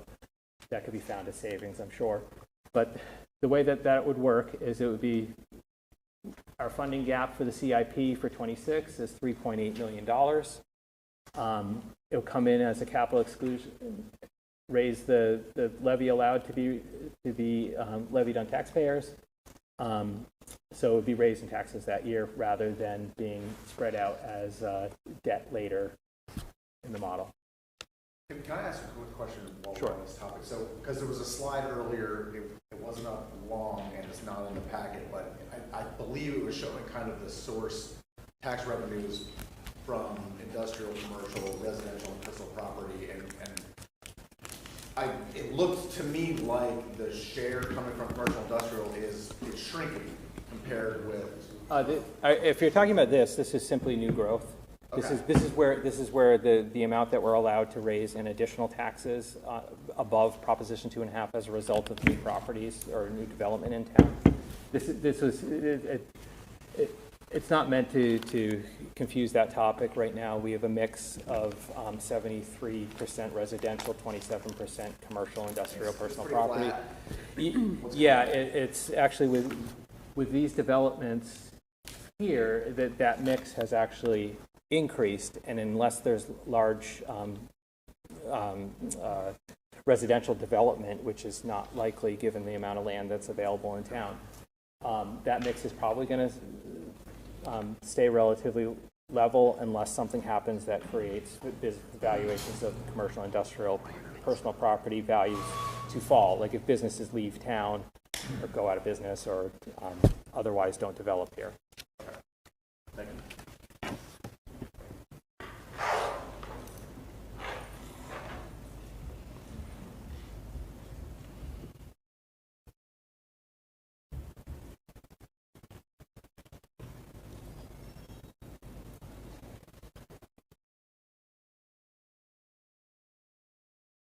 All right, so This is what changes here. Now we're showing that we're going to spend the $5.8 million in the plan. I just highlighted these in blue because these are the facets that changed through this alternate model. And again, that obviously increases the impact of taxes in that year. So that's what I projected under the original model. This is what it looks like under that revised model. So basically, over these years, we're saving $1.5 million by raising more money for these capital projects in the future. So that's basically what it looks like when you compare both of those models with each other. So we've talked a lot about debt for things, and there's a question about how much the debt's going to be for the fire station project, should that be approved. We have a statutory debt limit. So the way that the statutory debt limit works is 5% by state law of the town's EQV. That's basically the town's overall real estate value, property value. Our 2024 EQV is $4.5 billion. So 5% of that is $227 million. So suffice it to say, we don't have any real, our outstanding debt at the end of FY24 is $18 million for all our debt. So we're not at risk of reaching our statutory debt limit. But the town does have a local debt policy, which is advisory, but was adopted in September of 2000. And that debt policy, which is part of our financial policies, is gross general fund debt limit is not going to exceed 15% of the operating budget. And then we have a measure for a net general fund debt limit not to exceed 8 to 10%. Well, the difference between gross and net was MSBA installments, basically, and we don't receive money from MSBA in that manner anymore. So there's effectively no difference between the gross and net debt. So what does that look like for our models related to the debt policy and looking at it? So we take the debt that we know about, the town's debt, and then add in what's called overlapping debt, Algonquin regional debt and the Assabet debt. Add all of those together. That's our general fund's exposure to debt. That's 3.8% of the operating budget. So we're well within our local debt limits, and what it kind of indicates is it's time to embark on a new project. Same thing with adding in the fire station construction debt. That brings it up to 7.9%. Going forward, you know, that amount over 30 years is going to stay in this measure. So we're still within the debt limits of the local policy. So the next question, again, like I said, I like to put a lot of numbers on the screen. So, but what does that look like for the fire station project over 30 years for taxpayer impact? Again, we talked about this with the select board.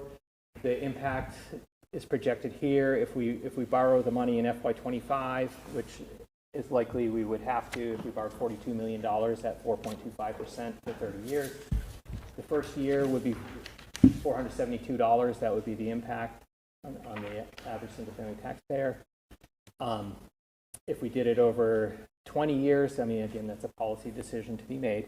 But whether we, the difference I want to call out here is the interest for 30 years, $28 million. The interest over 20 years is $19 million.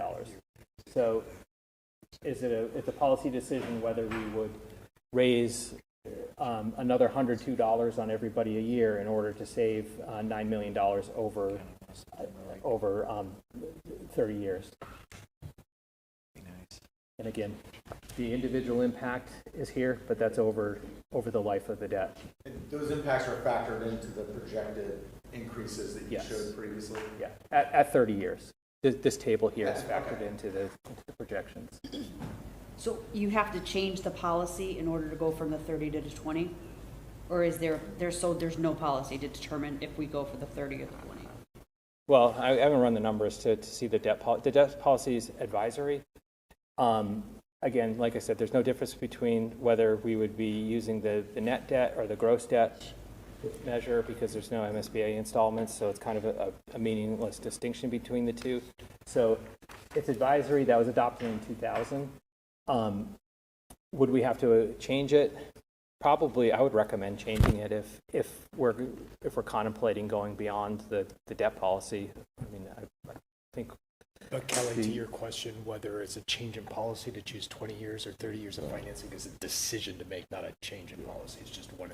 It's right, but if that decision would amount to debt in the future being more than 10% per the policy, that would need to give us some headroom in the out years. Preface a change in policy. But it's a policy decision, it's a local policy decision to make whether we borrow for 30 or 20 years for the debt. And let's see. Okay, so the next question would be, what if we did the fire station and Peasley School, two significant projects? So again, the intent of this table here is to show that we basically, within that debt policy, would be mostly within that debt policy for the period of time if we did both. Based on both being 30 years.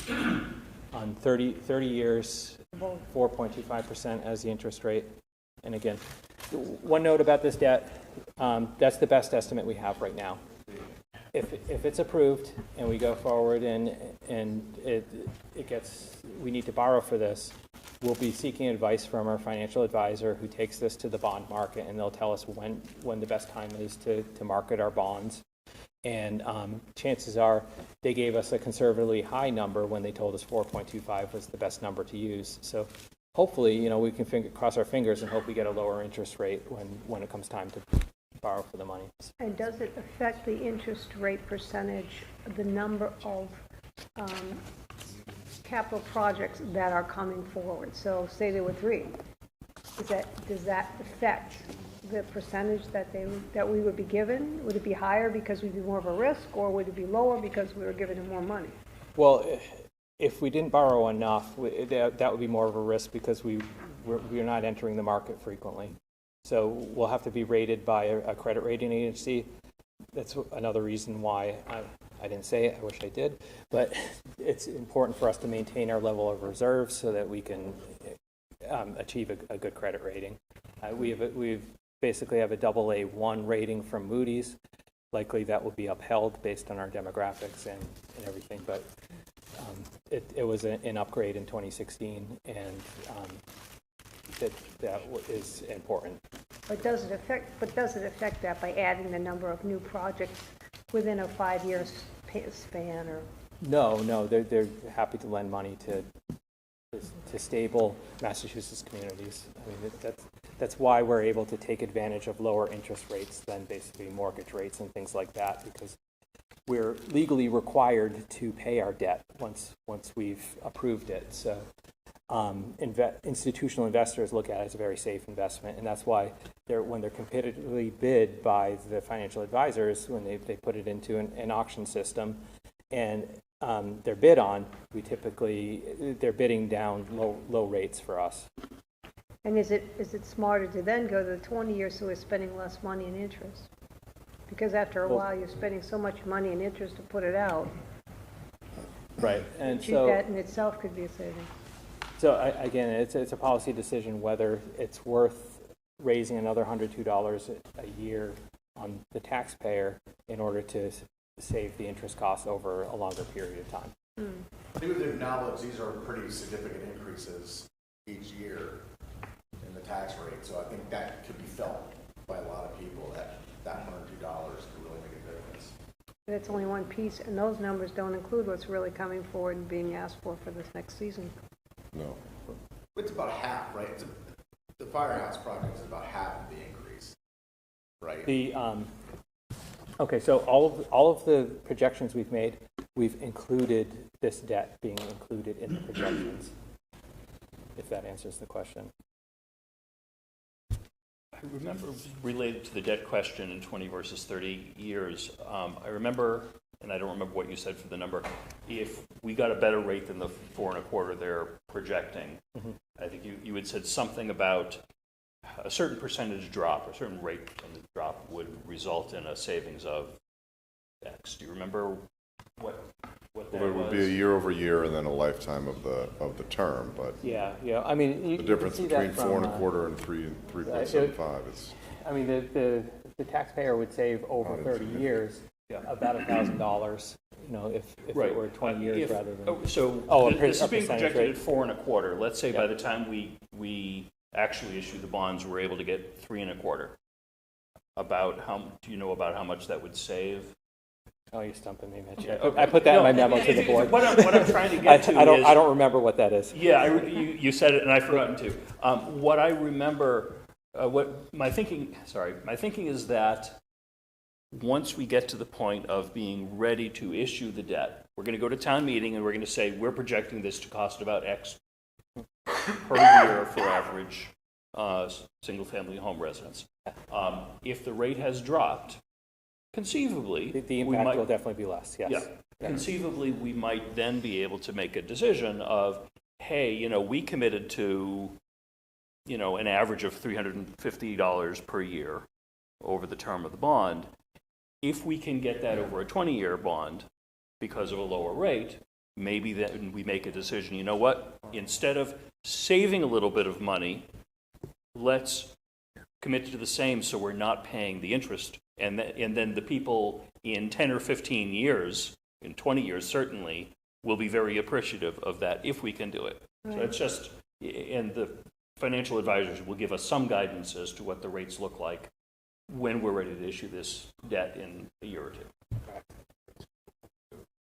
That's the point I was just trying to make, was that they'll probably likely change. It's just a projection, and we just use the best numbers that we had in front of us at the time. This is what our financial advisors are seeing in the market now. If they go down later, if they say it's better to wait till February for some reason, we'll probably see if we can flow the cash flow locally until then. So the issue with the fire station and borrowing for it, and that's why we have some discretion over the course of the year. We typically borrow in June whenever we reissue debt, is that we can advance money to ourselves. We have the ability to do that, but at this threshold of $45 million, we can't advance ourselves $45 million. Our limit is what we have in stabilization, which is $6 million. So we could advance ourselves. Could we get ourselves through to when they tell us a good time to borrow would be? Probably in the spring, but it may not be June. We may need the money before then, because the cash flow analysis is that we're going to need this money quickly once the project's approved. But to your point, if anybody wants to look up the select board packet from July 15th, I know I put the number in there for what the difference would be for saving 1%. I'm sorry I didn't bring that number with me. Yeah, that's where I'm getting at, is maybe we could end up doing the 20 at the number that we're committing for a town meeting, maybe.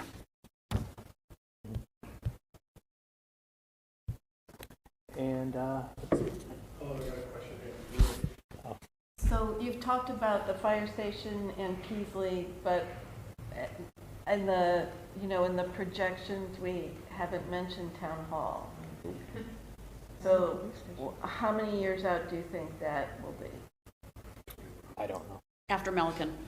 After Melican school. I said after Melican. After Peasley. After Peasley, after Melican, then there. I don't think so. That's fiscal 2029 for a feasibility. It has to have a discussion for the board for what its next use is, where we go, how we get there. But it's probably after that because of the tax impact. But we would have to mothball, if we were going to go to White Cliffs, we'd have to mothball it the way we want it to be maintained, to reuse it in 15 or 17 years. It's unfortunate, or we reuse it for something else. I'm not saying we should do one thing or the other. All I'm saying is if we want to preserve it, if we want to use it for this, or we want to have a discussion about reusing it and selling it and getting it attached. No, I agree with that, but in the meantime, maybe should be doing something with the current town hall. We're talking about carpets at senior center and here and. Well, in 2012, you consolidated a lot of borrowing authorizations from other debt-related projects to about $812,000 that's been sitting there since 2012. So we are trying to come up with a plan for the HVAC system and some of the conditions that people work in now. Oh, Using good. that 812. 812? Yes, plus there's about $1.1 million between there's a CPA article that was designed to cover the HVAC system at the town hall, and then there's about $800,000 left in a capital article from 2012. But we can approve the current conditions, and staff will, they've been there this long, they will continue to be happy for the next generation that goes into it. Thank you. All right, so I was just going to conclude. Again, we need to think about and prepare for the Proposition 2.5 levy capacity being reduced in the future budgets. Again, this model here shows it in FY28.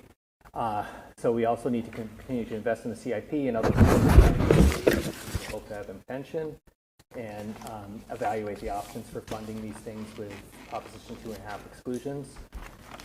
Prepare for the requirements of operating budgets. We've heard a lot of new requests coming up tonight, but we did model in this special purpose.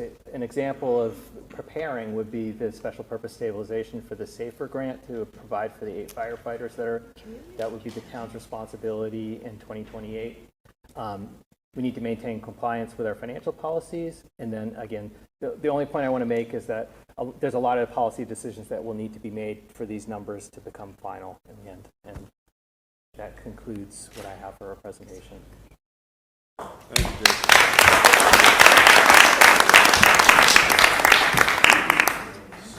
So Jason, just a big ticket question then, just to balance out. We spent the first half of the meeting where departments told us how they needed more than the 3% operational budget and more capital that's currently in the capital plan. So what's our next step in reconciling your projections that don't include those increases? Well, I think it is to have a policy decision of asking for conditional amounts. Like, say, if you're constrained to this amount, I mean, and again, this is my suggestion, is that we would put out guidance that said, please prepare a budget that fits within 3%, and what that looks like, whether that involves a cut to services or if that's level services. Then tell us what you would need to have level services, and then what your enhancement would be. So it would be a nuanced process of weighing all of these additional requests. So this model here shows all the town departments being 3%. It doesn't mean one can't be 5 and one can't be 1, so to speak. I had another question that went out my head. I'll come back to it.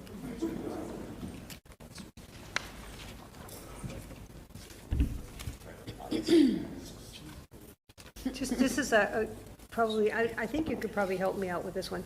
So Michael's saying, what about the MBTA communities? If that went in, if an MBTA apartment situation went in, how much would that actually bring in for revenue for tax? Well, they would be part of the tax base if there was a development that resulted from that zoning regulation, that zoning law. But, you know, If what there's a would development. we actually gain from that? Like you said, with the other one, with you getting 10%, 10 cents on the what was it, 300,000? $30 million. Well, it would be the same thing. If there was a $30 million Increase in value. residential value, it would be the same effect. But typically, the reason people court businesses is because they have less demands on the town services that residents do. So it'd be the same effect. It's just value that's part of the tax base. Yeah, well, then that's the point of it, is, you know, you have to look at what you're developing and how much it's costing us and how much we're getting back. So how much you're gaining or losing. Well, Clearly, if you did an analysis of a tax split between 70 and 30 commercial, if you had to bear that all, so average small communities have 10 or 11% commercial industrial. If you had to do that analysis, your tax bills would be, in providing the same level of service at $60 million, would be probably 0.75% of what they are now. They'd be, twice as high, maybe a little less than twice as high. So it would be more. So that's part of this discussion, right? You can talk about constraining budgets or growing the economy in a commercial, industrial capacity, or even personal property growth. If those things grow, you lessen the impact. And you have that on the slides where you look at our affordability compared to other communities. Because we have so much commercial, we have less,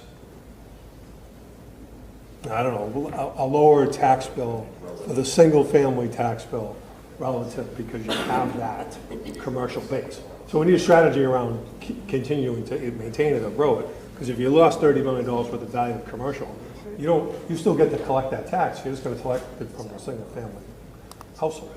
Right. So that's a huge impact. So we want to maintain that and grow it as much as possible. Right. Yeah, I guess it's just interesting to see that in the conclusion or the closing comments, that there isn't also a marker for new or additional revenue streams. That, whether it's increasing the tax base by development of industrial or residential spaces, commercial or otherwise, increasing the local receipts by driving traffic to businesses that otherwise aren't getting it. I think by department too, I've heard good feedback, and there certainly our departments do, I think, a pretty good job of this, though I hear a level of tentativeness towards actualizing the prices to the expenses or broadening scope of services, or in some areas I could see a consolidation of services with a price increase. But new or growth in existing revenue streams. So I think that's the part that I'd like us to be equally considering as we're also evaluating. And this is for the school department too. This is, I'm not saying we're exclusionary from that paradigm, but I don't hear that a lot tonight. And so I think that's something I'd like to answer that question, there's not a lot of opportunity to increase revenue streams. I'm not saying there's a million opportunities out there. But I'm just saying what I haven't heard is much talk on it. Mm-hmm.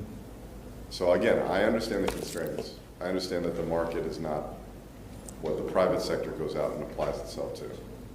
But it just hasn't been a point of focus tonight.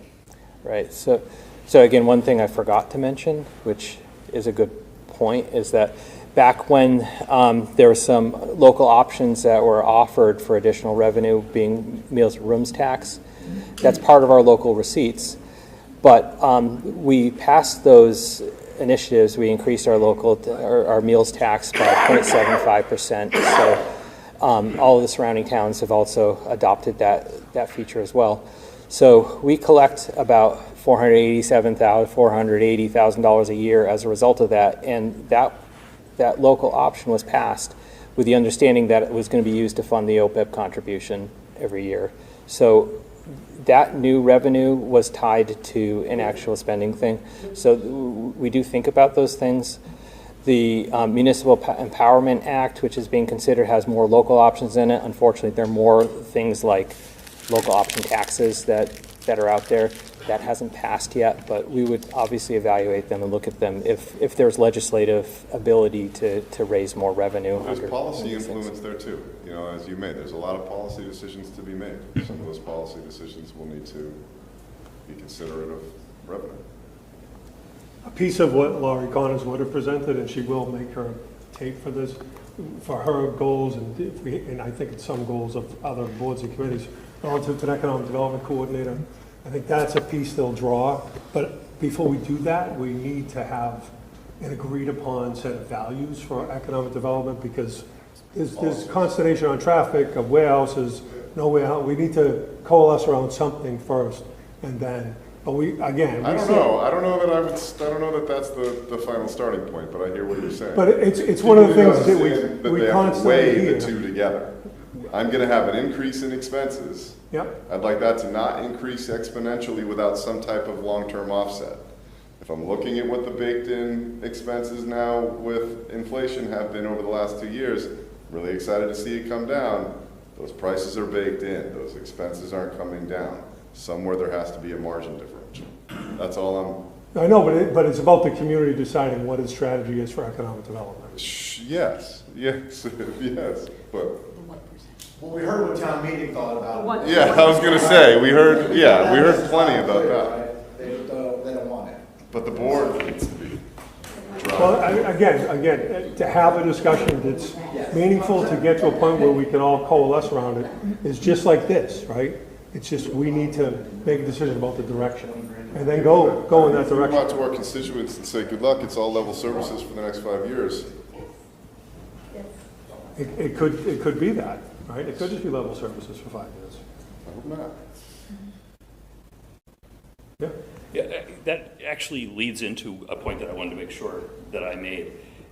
The department heads that presented tonight presented information that they've obviously been thinking about. Super thoughtful. And thoughtful presentations by having everybody. discussions at a staff level. The select board, when we brought Tim on board, said we wanted to hear more about this ourselves, and the public should hear more about this.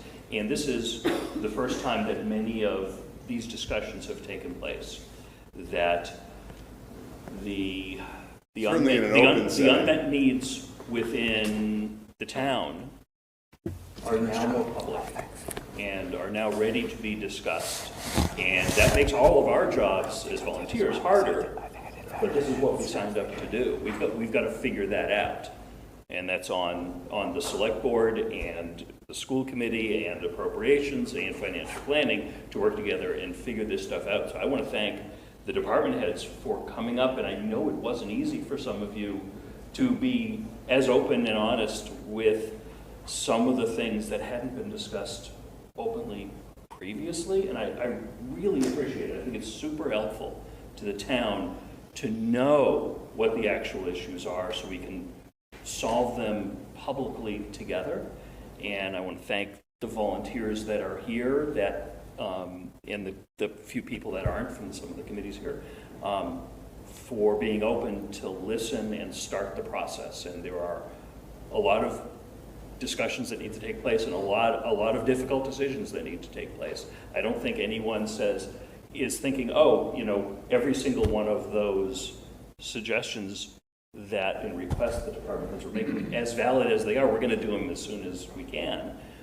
We've got to figure out how to prioritize all this stuff and figure out, are there additional revenues like increasing building permit fees?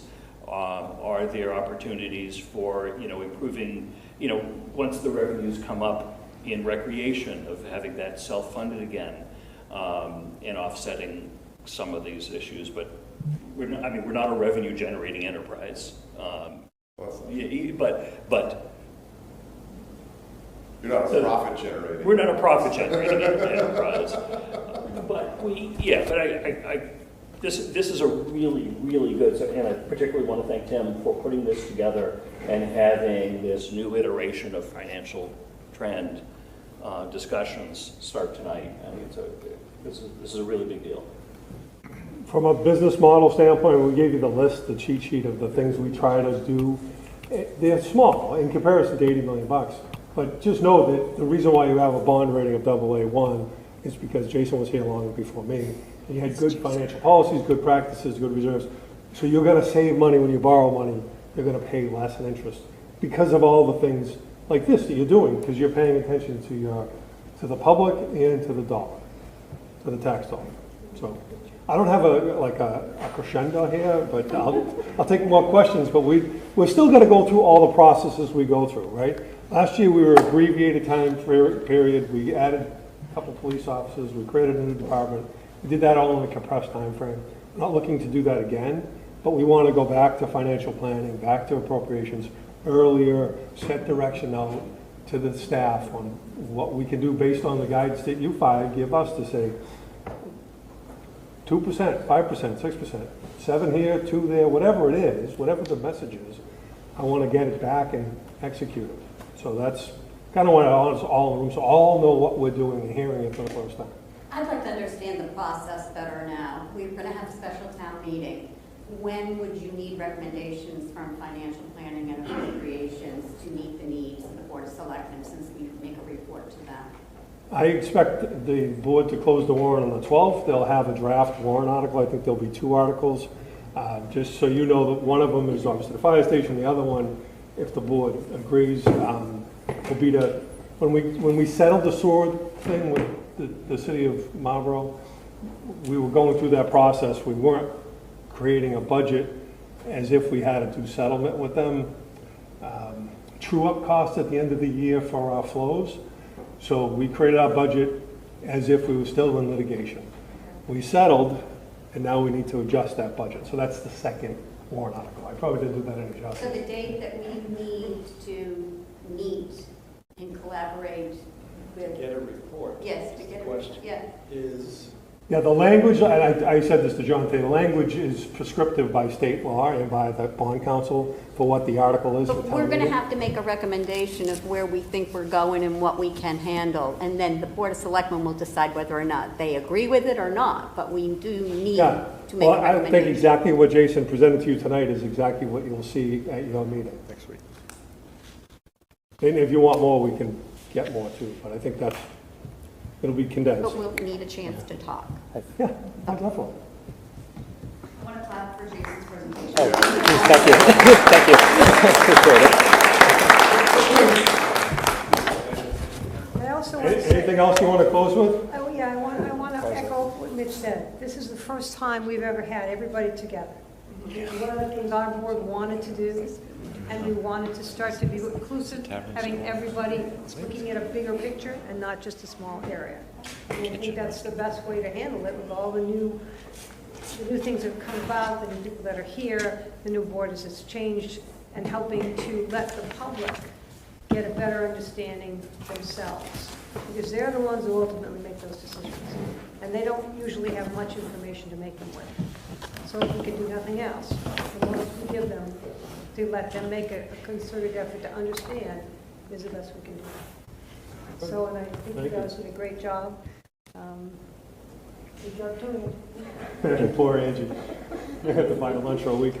Can I make a motion to adjourn for financial planning? Seconded. We don't have to adjourn. Make a motion. I need one. 9:30, you guys are good. Thank you. Okay, who wants to make a motion on the select board to adjourn? So moved. Hello, everyone. I'm Tim McInerney, Town Administrator for the Town of Northborough. You possibly just finished watching a financial summit that we held at the library on August 1st. And I had 2 staff members that could not attend that nor make a presentation at that time regarding operational needs and capital needs. So what I wanted to do is splice their presentations in at the end of this particular video so the community could see what they would have said had they been there. So again, enjoy watching Andy, the town clerk, and Laurie Connors, the town planner, as they present to you their known capital and operational needs for the next 5 to 7 years. Thank you. My name is Andy Dowd. I'm the town clerk here in Northborough. I'm also serve as the town's chief election official. Our office is responsible for running all elections, local and state, issuing vital records, birth, death, and marriages, licensing dogs, registering businesses, issuing raffle permits, and we serve as the repository for a variety of important town documents, including meeting minutes and agendas, town meeting records, and a variety of other permanent archival records. For more than 30 years, our staffing consisted of a full-time town clerk along with a full-time assistant town clerk. In FY25, the town was able to fund a 19-hour department assistant to help in our office. This has been key in helping us manage the additional requirements with elections, which include vote by mail and early in-person voting. Looking into the future, we'll continue to look to digitize records, making those available online, further enhancing our customer service, offering convenient options for online payments, which we already do, and continuing to make transacting with the town clerk's office quick and easy. Also, we'll continue to preserve the important archival records for the community. Fortunately, I do not anticipate making any capital or staffing requests during the next 3 to 5 years. With the recent addition of our 19-hour department assistant, we have sufficient staff to handle the demands of the office. The only capital item on the horizon would be the replacement of our voting equipment, the optical scan machines that are utilized to cast your ballot. That equipment has an approximate 7 to 10 years left in its lifespan, so on the horizon those will need to be replaced.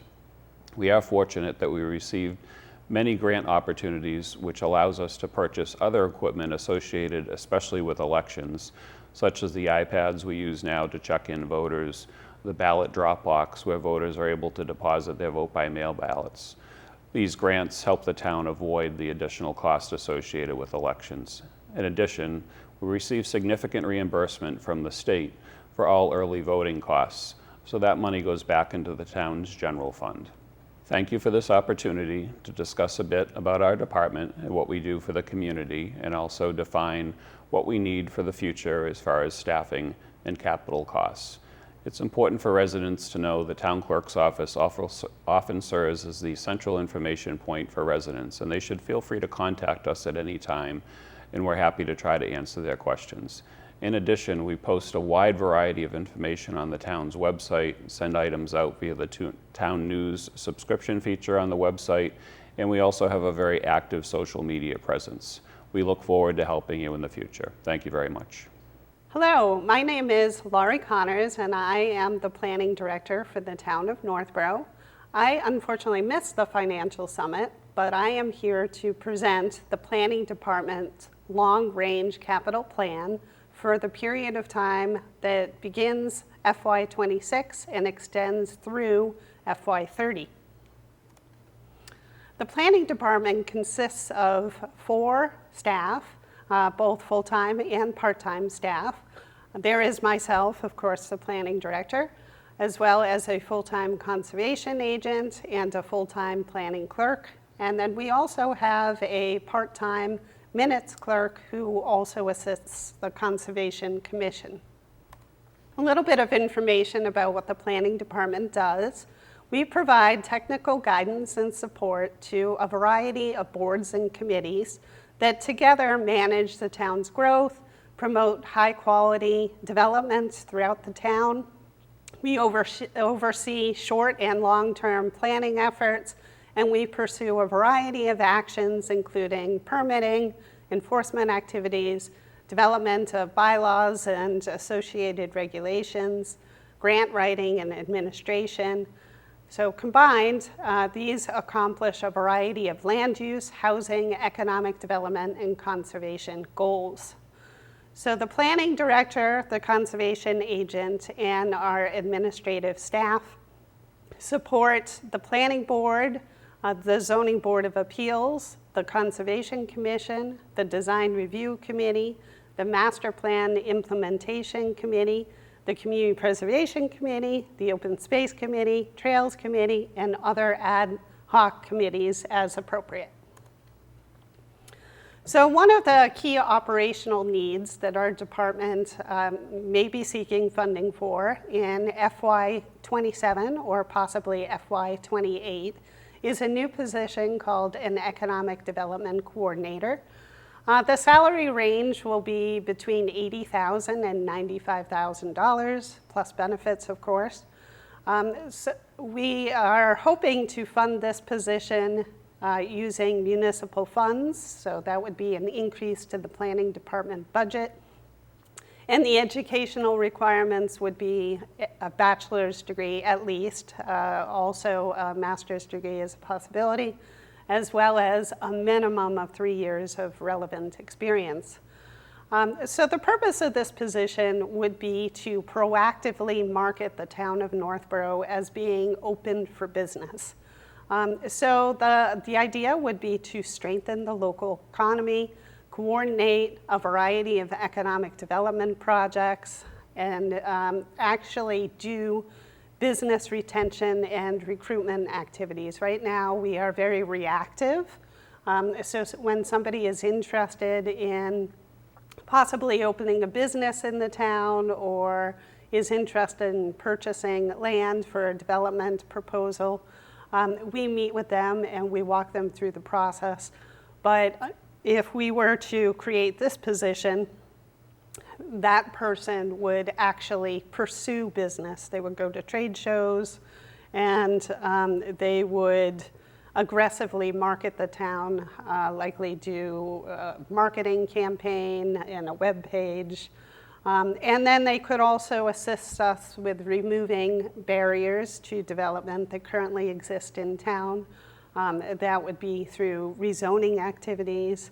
And they could work with downtown merchants to make our downtown a more thriving place by doing cooperative special promotion and marketing campaigns. So this would be a great position, and it certainly would assist the town of Northborough.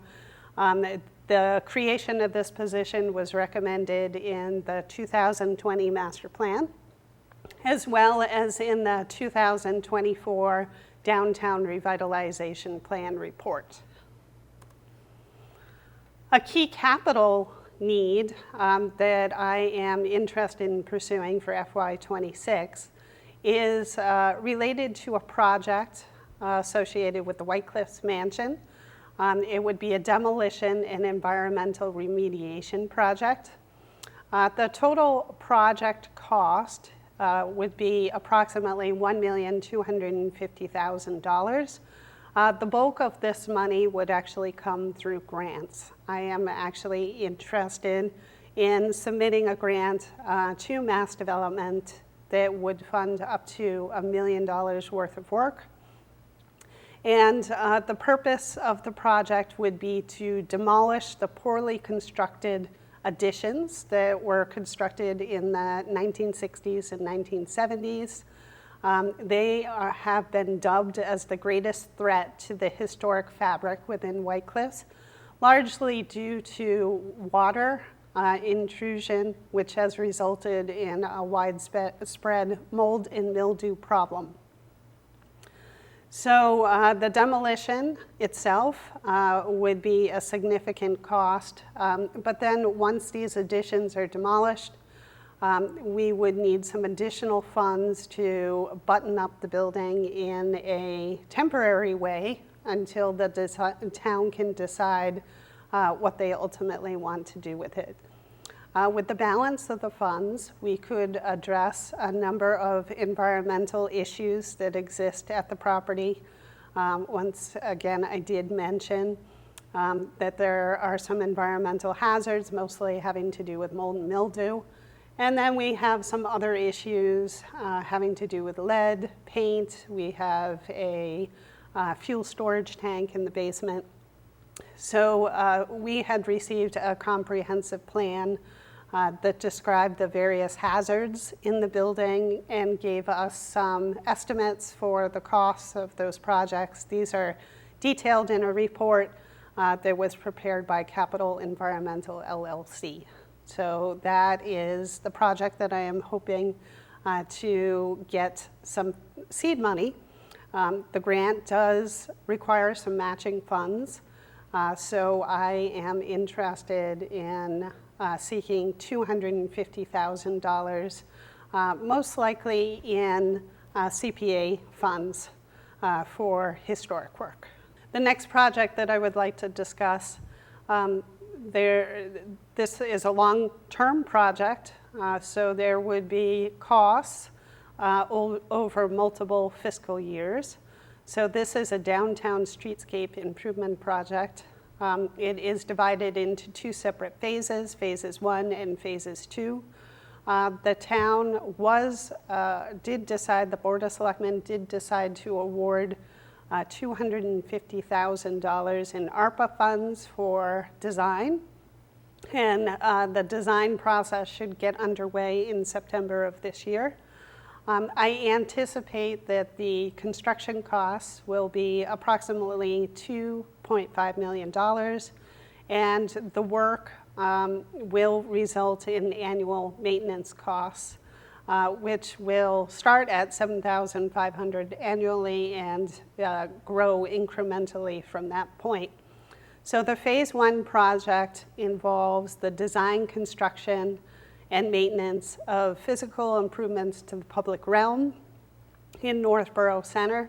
The Phase 1 project focuses on Blake Street, the Pocket Park at the intersection of Blake Street and Route 20, as well as a portion of Pierce Street that extends to the War Memorial Park at the intersection of Hudson and Pierce Street.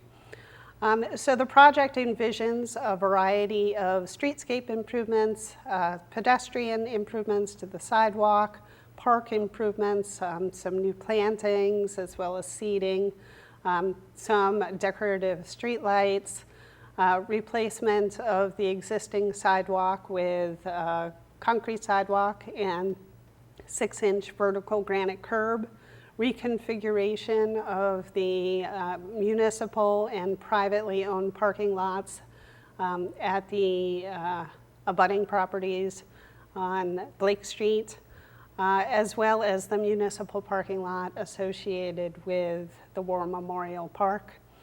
And just a variety of improvements to the roadway itself and the look and feel of the entire area.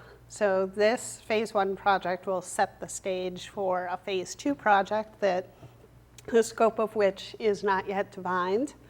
I anticipate a similarly sized and expense associated with the Phase 2 project. The first step in the Phase 2 project would be to ask for design funds. And then after that, of course, the following year, we would be seeking construction funds. So both of these projects, I am hoping to be able to secure some grant funding to very expensive projects, so hoping to offset the burden to the Northborough taxpayers with those grant funds. Once again, almost always when you apply for grants, there is a municipal match. So there would be a request, most likely through municipal appropriation, for an appropriately sized chunk of cash to go along with the construction projects.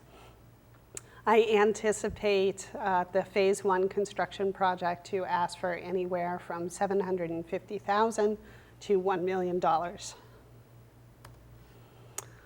Much smaller project that will be coming in FY28 is to update the open space and recreation plan.